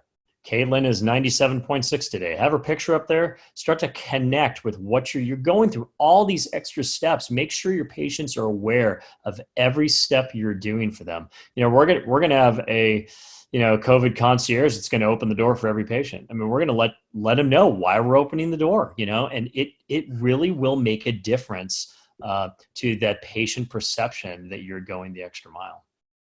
Yeah, focus your energies on this strategy instead of external marketing, and market to the people who trust in you and who expect you to rise up to the occasion first. And this is a great idea, Mike. Yeah, I mean, as you know, we coined it the loyal patient experience. I mean, that's what it's all about, right? We, as dentists, usually focus on new patients, and the amount of money to acquire a new patient is 10 to 20 times what it costs to get a referral or an invitation from a happy patient. Focused on them, and that's the cornerstone of our service is focusing on those particular points. Yeah. Do you guys think we should be changing our gowns and N95 masks between patients? A few people were asking that. And what about doctor exams for hygiene patients? That's a very good question. Go ahead, Paul. Yeah, if I can take that. So based on what the CDC recommends, what the ADA supports, gowns, gloves, masks should be changed after leaving a room and entering into another room.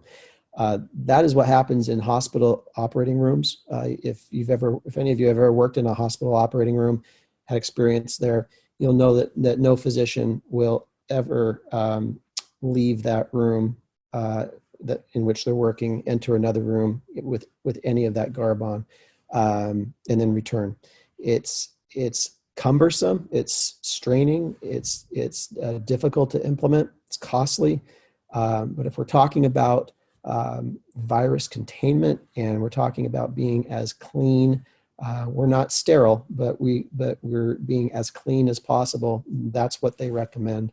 As far as the masks go, there is some, in this interim period, there is some leeway when it comes to cleaning an N95 mask that the ADA is allowing.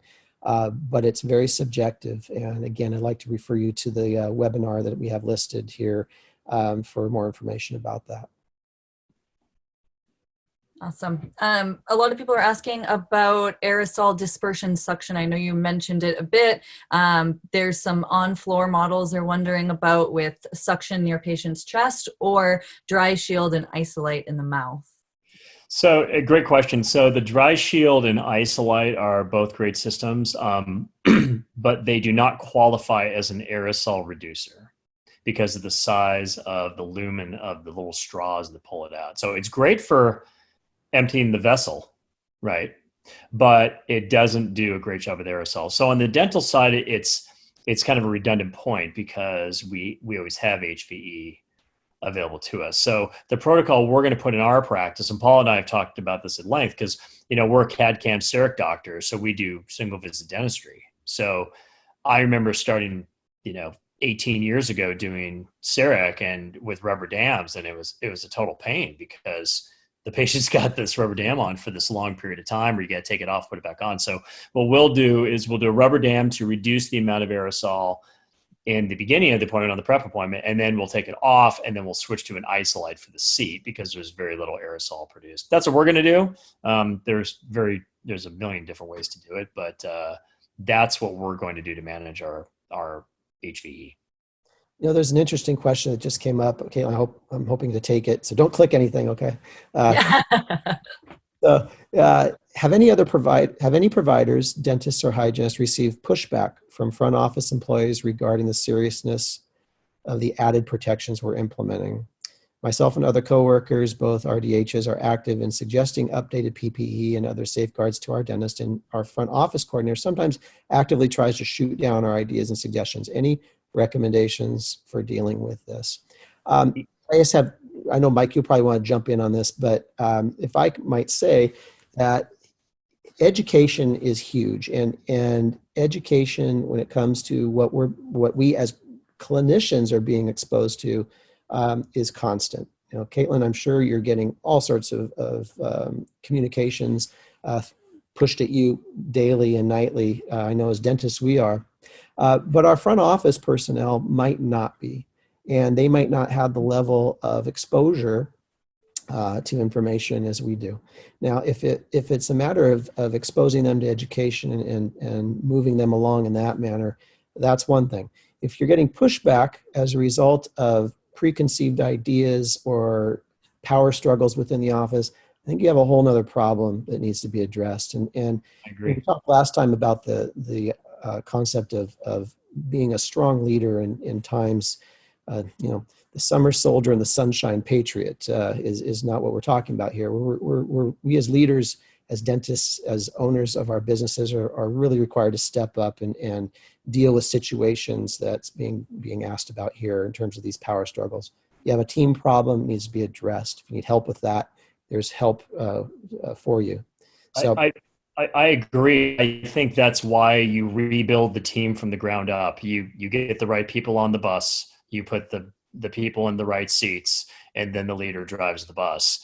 And in doing that, as you start to put these pieces of the puzzle together, I think those questions will kind of dissipate as you start to bring not only checklists and so forth, but all the toolkits that are, the American Dental Association has their guidelines. The dentist is going to follow those guidelines. Now he needs to lead and implement those guidelines, or, reach out to his practice consultant or utilize us as well to be able to have an army behind you to where you can do that. But providers are the ones that are at risk, and they're the ones that really have to voice their concerns, and there really shouldn't be any debate at the end. And the work we do as clinicians and as clinical providers to protect ourselves is spilling over into the protection of that front office. And so, that's the point I would drive home right away. Hey, we're doing this to protect you. You need to be on board with this for the following reasons, and let me help you do that. One question that someone asked is, should hygienists be receiving a pay cut because we're going to be potentially seeing less patients? What are your thoughts on that? That's a philosophical question. Caitlin's worked for me for 8+ years now. And, you'll see if I get off the Zoom call what his answer will be. Right. I have always had the philosophy that if you're going to hire someone to work for you, they should have put in 110%. And when you set a job description of how many hours they're going to work, that is what you pay them.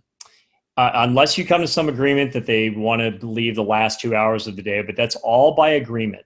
You violate that trust with your team member, and you now are no longer a leader because you're not keeping your promises. Furthermore, the dental hygienist does not have any control over her schedule the day before. She's not the one. She books it months in advance, and then it's up to your team coordinators in the front to make sure that thing is filled.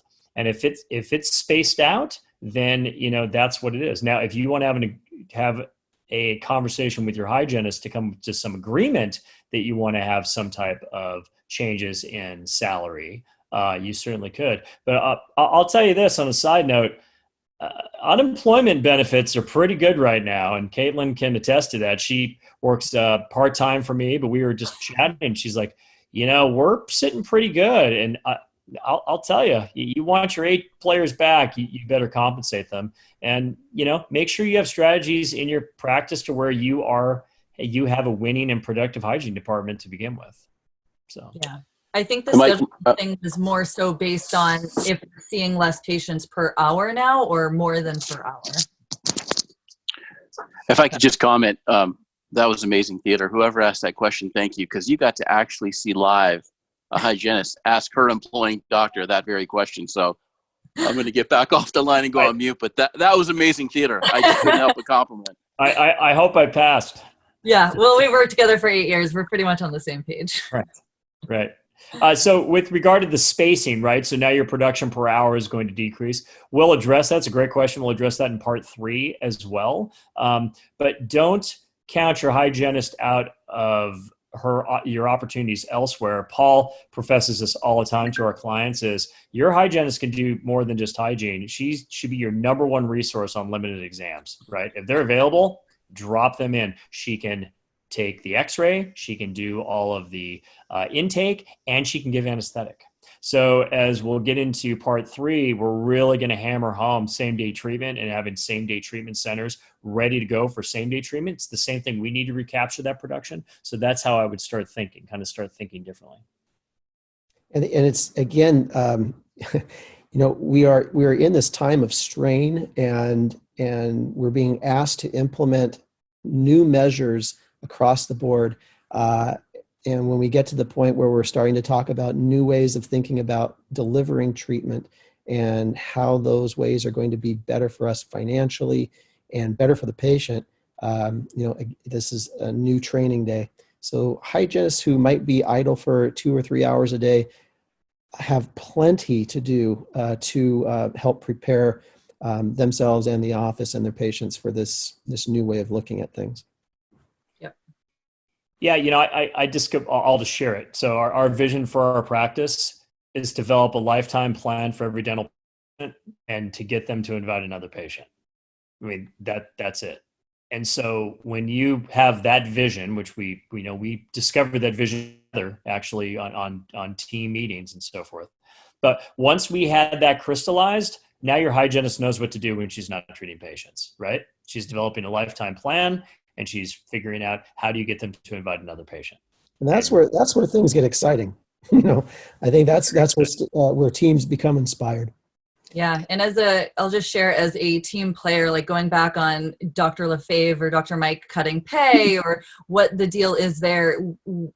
My thoughts going into that is because he cares so much about me and supporting me and me as a team member, I'm going to show up 1,000% in the office. That means that when I have downtime time, I'm not going to be looking on my phone or going on Instagram or dilly-daddling. I'm going to figure out what ways I can help other people and help keep us moving forward. So I just want to touch on that. And I think that comes back to having a team that supports you and your vision. Well, that comes down to Caitlin being an A player, and unfortunately, we cannot clone her. But you might not want that. Everyone is asking about the aerosol podcast.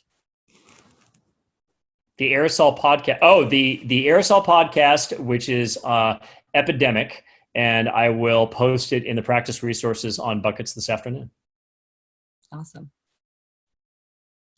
Are there any, there's a lot of HVE questions, but before that, someone asks about legal considerations to ask the patient for their credit card without involving a third party. Are there legal considerations to asking the patient for their credit card? If you're doing prepayment, I'm guessing. Well, we collect prepayment all the time. So they're still swiping their card. They're in the office. I assume they're talking about over the phone. Probably. I mean, to me, it goes back to relationships. I mean, we just haven't had any issues. I mean, I'm sure if you get down to the terms and conditions and the font down to 6-point, that there's something in there that violates it. But, if you've got a great relationship with your patient and you're putting these things forward, I mean, there's just some things that we just don't worry about. But, in the communication and scripts to have that down, and so it's clear for the patient so they understand what they're actually doing is one of the most important things I would add. Absolutely. A lot of people asking about HVE. So are you familiar with any of the HVE funnels? And by funnels, they wrote something after, like an arm, Jason? I've seen those. I'm going to defer to the reps again, and I'm sure I'll be talking to them this afternoon. They provided great information really quickly, by the way, within the last meeting on both air filtration and HVE, and this is the hot topic. So we'll expand that as well in the practice resources, and they were nice enough to give all the links as well. So we'll have the links to all of those systems. So we're constantly researching those. The big one was air filtration, and no one wanted to even touch it because there was really no solution. And now we're starting to get some, models available if people want to go down that road. So we'll have more in the resources. Awesome. Brand of purifier you recommend? Air purifier? With regard to the air filtration? Yeah, I would guess. Yeah, I can only I have not tested them, nor have I ordered them, but we do plan to order one in our enclosed room because we do have a door in a private suite that we have, and we're going to put that in there. That's where all of our patients over 60 are going to be, and anyone high risk with asthma and so forth. And we'll discuss that on part 3, but that's what you want to start doing is categorizing your patients as, high and low risk. And those high patients, if you can sequester them, that would be advised. A lot of that information is changing as the demographics of the infection are becoming available, and how certain demographics are being affected. That's being massaged weekly, in fact. So it'll be important to definitely address scheduling and isolation and patient flow through the office with regard to those demographics. Yeah, there's a couple of people talking about PureVac HVE versus the NewBrid. I don't know much about that one. I will reach out to the reps again. They're the best resource for giving you the features and benefits of both. We do know about the PureVac, and that's the one that we posted on. The PureVac, as of yesterday, was back ordered, and I heard it kind of late May until those are back online. But Caitlin, if you can send that question to us for later, and we'll research that, and we'll get that in the practice resources form. On it. See what she does when she's not doing hygiene? Does the front desk wear PPE? They're going to be wearing a masks, right? And yeah, so the front, then you can chime in, Paul, as well. The front desk is like any other retail establishment. So I think you're going to see very quickly, you're going to have masks. I mean, every place I go in, everyone's wearing a mask. Of course they are. No, they're going to be wearing a mask. Yeah, right. Until that stay-at-home order and they start to loosen the clamps a little bit. So, and a fun time, you can have a custom mask done for them. It doesn't have to be a level 3 surgical mask. They just need to have the same mask that we're wearing around. So, you also have to look at the variations in office configurations. A lot of offices are wide open, and if we remember the graphic that Mike showed during the presentation about aerosols and their reach. They do go beyond the 3-foot volume box around patient's head. And with front office personnel walking around the office, it only makes sense for them to wear some type of a mask. Perception also, I'll say it again. Perception is key. And when you have a patient who sees your office manager or your front office team wearing masks, taking the responsibility seriously and taking these new measures seriously, it just spills over to everything else. Yeah, and Paul, you and I were talking I think we should get some custom masks for the front, right? That You're right. So they are. Put their name on or a smiley face or something. Make it fun. We're all in this together, and that's what we want to. You want to put a smile on their face the minute that they show up. So you can't smile at them anymore. We have to have a cheesy smile on the mask, I think. There's an interesting question, Kate. If I could just chime in here from Jamie. It says, I have a doctor who's 73 years old. Any advice?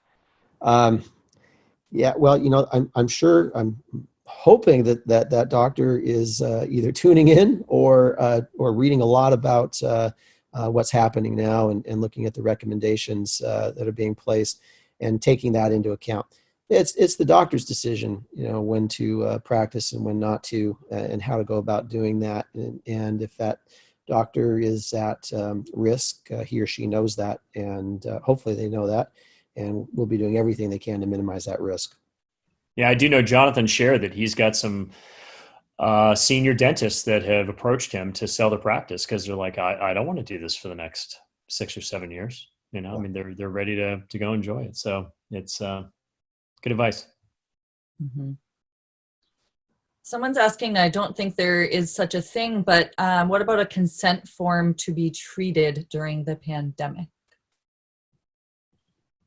Paul? A consent form to be treated during the pandemic. I would say that if somebody is, there's no mandate from the ADA that I have read that says that we need to, that patient needs to provide consent that I've seen. I'll have to look in the toolkit one more time for that. I think that might be a question for a medical or dental attorney. But I think that my guess is as long as people are taking the measures that are being put forth by the CDC and the ADA and have documentation of those measures and have updated documentation of those measures, that would be sufficient in protecting oneself. If somebody has a dental emergency or an elective treatment and they understand the conditions that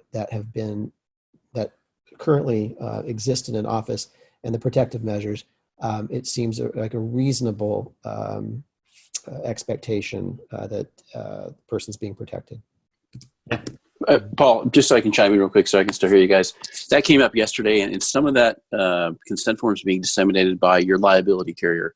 So TDIC, for example, was back and forth whether they were wanting to have a specific consent form addressing COVID or the normal consent form that they're disseminating addresses all things. So if it's Dentist Advantage, MedPro, TDIC, you can email me and my insurance company can look at that for you to see if there's a specific consent form they want you to use. But I do agree with you, Paul. Check with a attorney, and we're going to have a few attorneys on next week that can cover that. But an interesting thing that's a work in progress. Sorry, go ahead.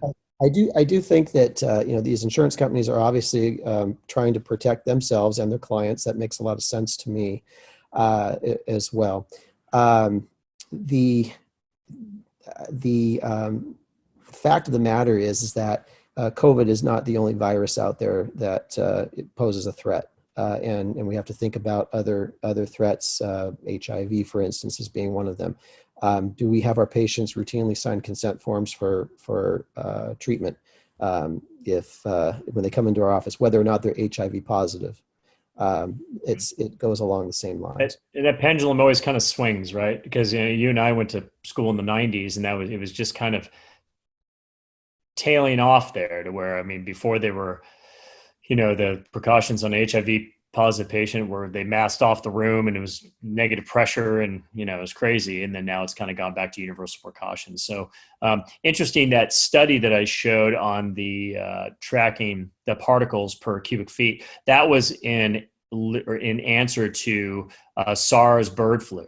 And so they were all concerned, for those of you old enough to remember, bird flu is that, it was very deadly, but it didn't transmit person to person. And it was interesting, at the end of that study, they were saying, update, prepare for the next pandemic. And they thought it was going to be influenza that was going to circle the globe. But here we are. Excellent. And Paul, I think to your point, I think that you're right. They don't want a specific COVID form, because then it would, so I could come in and say, well, I got the measles, or I got, something else that wasn't specifically addressed. So I think it's a blanket form you have now. That's why they're not coming out with specific forms, but we'll see what we have. Sure. I'll let you take it away. Caitlin, you got more questions. They keep popping up. So I'll let you MC the questions. I thought I had a handle on them. Someone was asking, based on this, should we have a consent form for our team, for our staff, consenting to work in a place that they could be exposed to it? Well, they're already working in a healthcare facility in a high risk environment. So I can't answer that from a legal standpoint. I know, Jonathan. Yeah, two legal attorneys I've signed up next week. I've got my alignment of dental transition attorneys, and they've been gracious enough to say, Jonathan, this is a bigger topic. So two legal specific attorneys I'm trying to pick which one. I'm probably going to have them both on next week. So we'll address those legal questions. I know a dentist can hear this right now, and I know some staff people can hear this. It's not an opinion. It's just law. So you're all welcome to listen in next week. I would love if they have a toolkit or some resources that we could add to our practice resources at the end. That would be outstanding. Yeah, it would be. Yeah. A few more questions. Shoe coverings, even if you are keeping your shoes at the office. That's something I haven't asked you either. So let's think about it. So I personally am going to keep my shoes at the office and the scrubs at the office, and they are going to kind of be deemed contaminated. And then when I put my shoes on, I now decontaminate my hands, and now I can continue to wear those shoes. So to me, I'm personally not going to wear a shoe covering. That is the shoe covering, is the shoe. So everyone will have his or her own practicality on that. It's the same thing with, hair coverings and so forth, and, of what you feel it is, what the risk is. So Again, I think part of that's perception too, and as a tool to cement perception to the public who might not have the time or inclination to be as informed as the dental professionals are. It might be a significant exercise that you do. Yeah, it's a balance, right? Because you've got the protection aspect of the healthcare worker, and then you have the perception of safety for the patient. And, it'd be easy to create a scary place, right? Sure. I'm not saying that shoe coverings are, but that's why I go back to scripts. What you tell those patients is going to make or break your practice. I like to wear shoe coverings only because I don't like blood on my shoes. That's blood spattered. I just don't like that on my clothing. Well, it's probably because you didn't have the pure back. That's right. I love blood on my shoes. And I don't, and I'm not being compensated or having companies. No. It's a great product. Something about that HB versus PureVac and all of the answer to it, but to my knowledge, it can only evacuate as much as the size of the opening and the amount of vacuum you have going into your vacuum system. So I would say they're pretty equal. What's great about the PureVac is that it allows single user operation, like a hygienist. So if a hygienist is scaling or doing polishing, she's got that PureVac with the mirror to where she can evacuate that potential aerosol. Whereas as a dental practice, as a dentist in the operatory, we have an assistant. Now, if we don't have an assistant, then a PureVac makes sense. Or if the assistant is working on her own. What are you guys' thoughts on the UV light wands to sterilize surface of N95 masks and gowns for reuse from patient to patient during an appointment day? Haven't gotten into the research on that. That's going to be our next week's dive deep, and we'll have more information on that next time. We'll touch on that. it's just amazing how fast the news is changing, and we have it. So we do not recommend injecting any type of disinfectant in your body or doing UV light inside the body, though. Just had to throw that out there. That's a presidential reference, Mike. I got the joke. I got you. Right? Hey, Jonathan, this one might be for you. Someone's asking if they can get the call or webinar emailed to them, call 1 and 2, so before this. Yeah, so you definitely can. It is on iTunes. If you search under my full name, it's the easiest way. I did change the tags to Apollo Advisors. I put Caitlin's name, Mike's name, and Paul's name in there. So Apollo Advisors will be an active tag on iTunes. Probably takes about 12 hours. But in the interim, you search my full name, Jonathan Ingalls, on iTunes. You can hear the entire first call that they did, the first session of 3 that they did for us. Awesome. A couple more questions here. We can wrap up. Do you know where to buy or order hand sanitizer station? They're available through the reps. They were currently on back order the last time I spoke to the reps. On Amazon and so forth. That's a hot item. So I would be contacting your full service reps and placing your orders. They've got access to the direct distributors. So that's probably the fastest way that you can get it in your office. Okay. Someone read an article about the air conditioner spreading viruses to the whole facility. What do we do?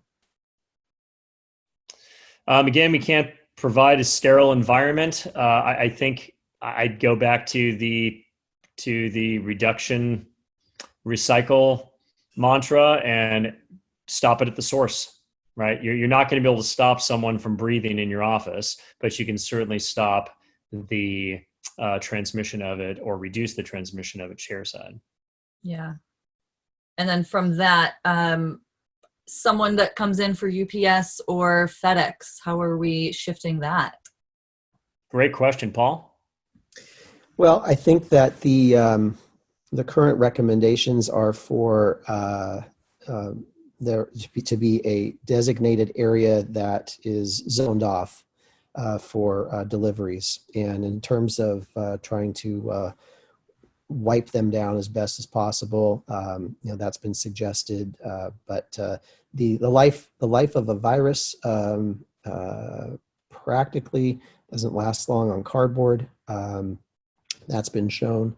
And I know that the worry about that is diminishing, as I think it should to a degree. But again, practices to wipe down packages and products make sense.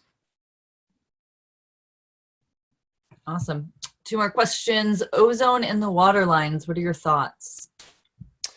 We've not researched that yet. That's a good question. We'll put that on the board and we'll give it some thought and do some research on it. It does raise an interesting point, though, about not opening up on day 1 in the morning and turning everything back on. You alluded to the boat being out in dry dock.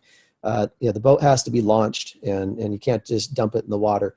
We have to turn on our offices a week in advance, or go back into the office now and make sure your systems are running. Just make sure that the maintenance is complete, so that on day 1 you're confident that water lines have been cleaned out and all systems are running. Yeah, and look at that. Look at those resource toolkits from the full service reps. They've done a really good job of getting a point by point. That's everyone asks us for that. Like, do you have a checklist for this? Do you have a checklist for that? And we take a position. We want to be the resource. It's a one place to go to where you can grab this valuable information. They're the experts, right? They're the experts in equipment maintenance and so forth. So we defer to them. I will say that I would recommend doing water testing of all of your operatories before you move in. That's going to take a little bit of time, so you might want to contact your reps and get those water testing medium to be able to test that, and then start to do shocks of your operatories and get those online. Cool. Last 2 questions. We pretty much went over this, but someone asked again, should front office wear gloves as well as masks? I would think that, again, perception versus reality here. If we can keep the patient away from the front office interacting using using pens and that are exchanged back and forth, that's the best thing. Pens, we often see pens being wiped down in our coffee establishments or cafes that are just open to takeout right now. That might be a strategy, and that would entail a glove. There's been one idea in terms of pen exchange, just avoiding the exchange altogether and ordering pens with your name and logo on it and just giving it to a patient to sign and have that person take it out the door with them. That was in the ADA toolkit, wasn't it? That was in the ADA toolkit. I thought that was a helpful suggestion. So I would have gloves on board, but you need to know how to use them, and you also need to know how to take them off appropriately. So again, front office personnel training is important in that area as well. Awesome. Awesome. Did we get? Oh, sorry. Go ahead, Caitlin. One more. This was based on going back from the credit card on file. And they're wondering, this isn't really, I don't think COVID related, but say they have the credit card on file, charge them for a pro fee. Can you keep the credit card number on file to charge them for restorative later? I would recommend contacting your merchant processor for information. I know there's programs that allow you to do that. But I've also heard that you cannot keep a credit card file because of security. But now there's software to where you can keep credit card on file and it doesn't share the information, right? The whole point is so a team member or someone who shouldn't have access to that can use that information. So I would contact your merchant processor. Good question. All right, that awesome. is it. Yeah. Caitlin, thank you so much for doing the Q&A for me.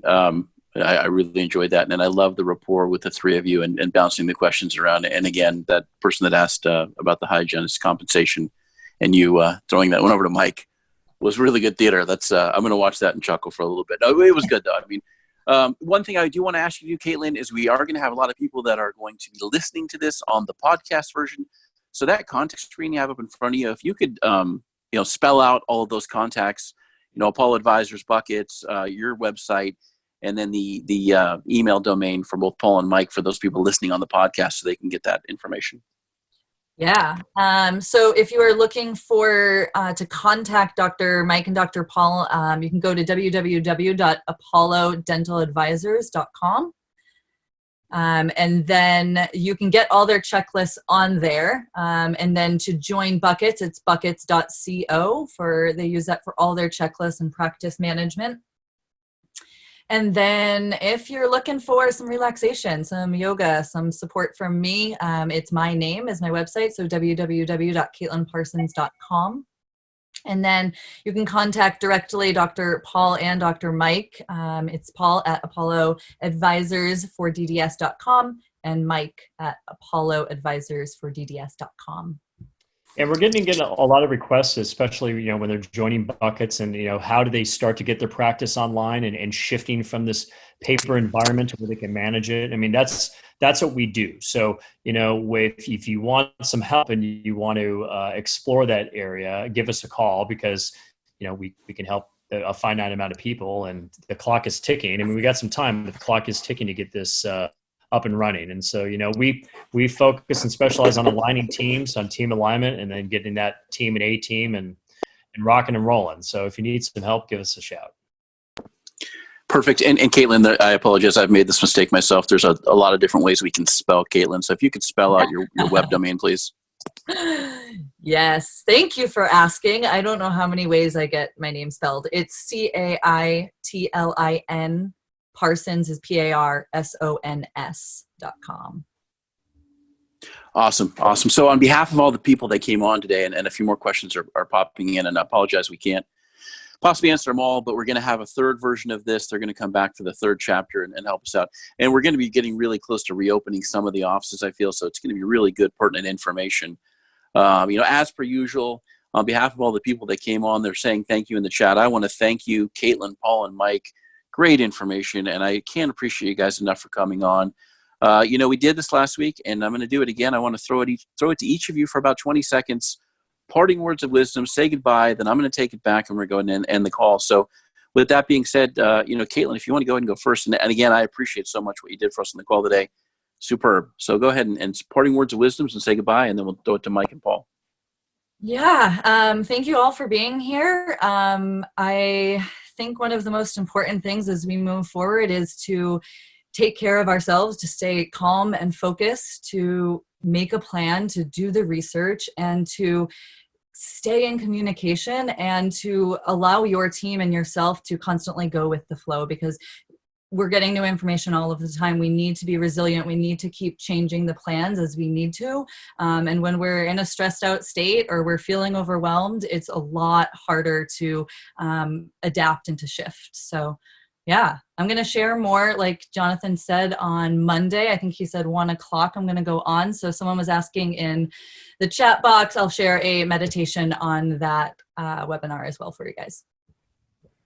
I'll go next. One of my favorite books, series, whether it be movie or series, is Lord of the Rings. And there are 3 great movies for all of you to watch. It'll take about 12 hours. If you think that the first movie ends well and that's it, it doesn't, and it goes on to two more parts. And I see this crisis as being the same. We're making great strides to address some very real, challenging concerns, and we're going to get to a point where we're ready to release and we're ready to get back to it. And I would just emphasize that there might be a sequel and a third installment in this whole series. To be patient, to reevaluate, come together as a team, and support one another in these efforts. It's going to be very interesting when it comes to seeing how all of our dynamics with our team play out and how people respond. And so we need to be, I think, as leaders, open to the successes of our team and open to the fact that things aren't always going to go well, but we're in it together. We're in it to the end. And at some point here, the ring's going to be thrown into the fire and we'll go back to the Shire. Excellent. Mike, I read your face. You and Paul think so much alike. You probably sit there and say, dang it, he's saying so many good things that I was thinking the same thing too. But last and not least, let's throw it over to you for your 20-second goodbye and parting words of wisdom, please. He always has the Lord of the Rings references, however. So kind of along the same lines, this is not the first crisis. For those of you who've been with us in previous webinars, we kind of shared the crises that we went through in the last 20 years. And it's not the first one. It won't be the last. It's probably the biggest in the fact that it's affecting all of us at the same time. I mean, worldwide, we're all affected. So we're all in this together. As we talked last time, dentists, we tend to work on our own little islands and we feel like we're the only one, and you're going to have a crisis again. And, I'd recommend that you reach out to colleagues or advisors and form those community groups to where you've got strength in numbers and people can help you out, because that's the key. When you're not alone and there's strength in numbers to solve these problems together, it makes your practice a much more enjoyable place. So work hard. Awesome. Awesome. I think the 3 of you, again, on behalf of everyone that's here, my parting words of wisdom are appreciate everyone for attending. Again, these calls have grown quite a bit, and it's building that community and that conversation that Mike references, and everyone coming on the call and sharing this information, especially Mike and Paul and Caitlin for sharing their thoughts and their feelings on all this information. I definitely want you guys to all to reach out to them. Their information should still be up on your screen, so contact them. We will have Caitlin on here Monday at 1 p.m. I kind of threw that time out there, and I think if she's available, she agrees Monday at 1 p.m. We'll advertise that. And with that, I want you guys to, enjoy this time.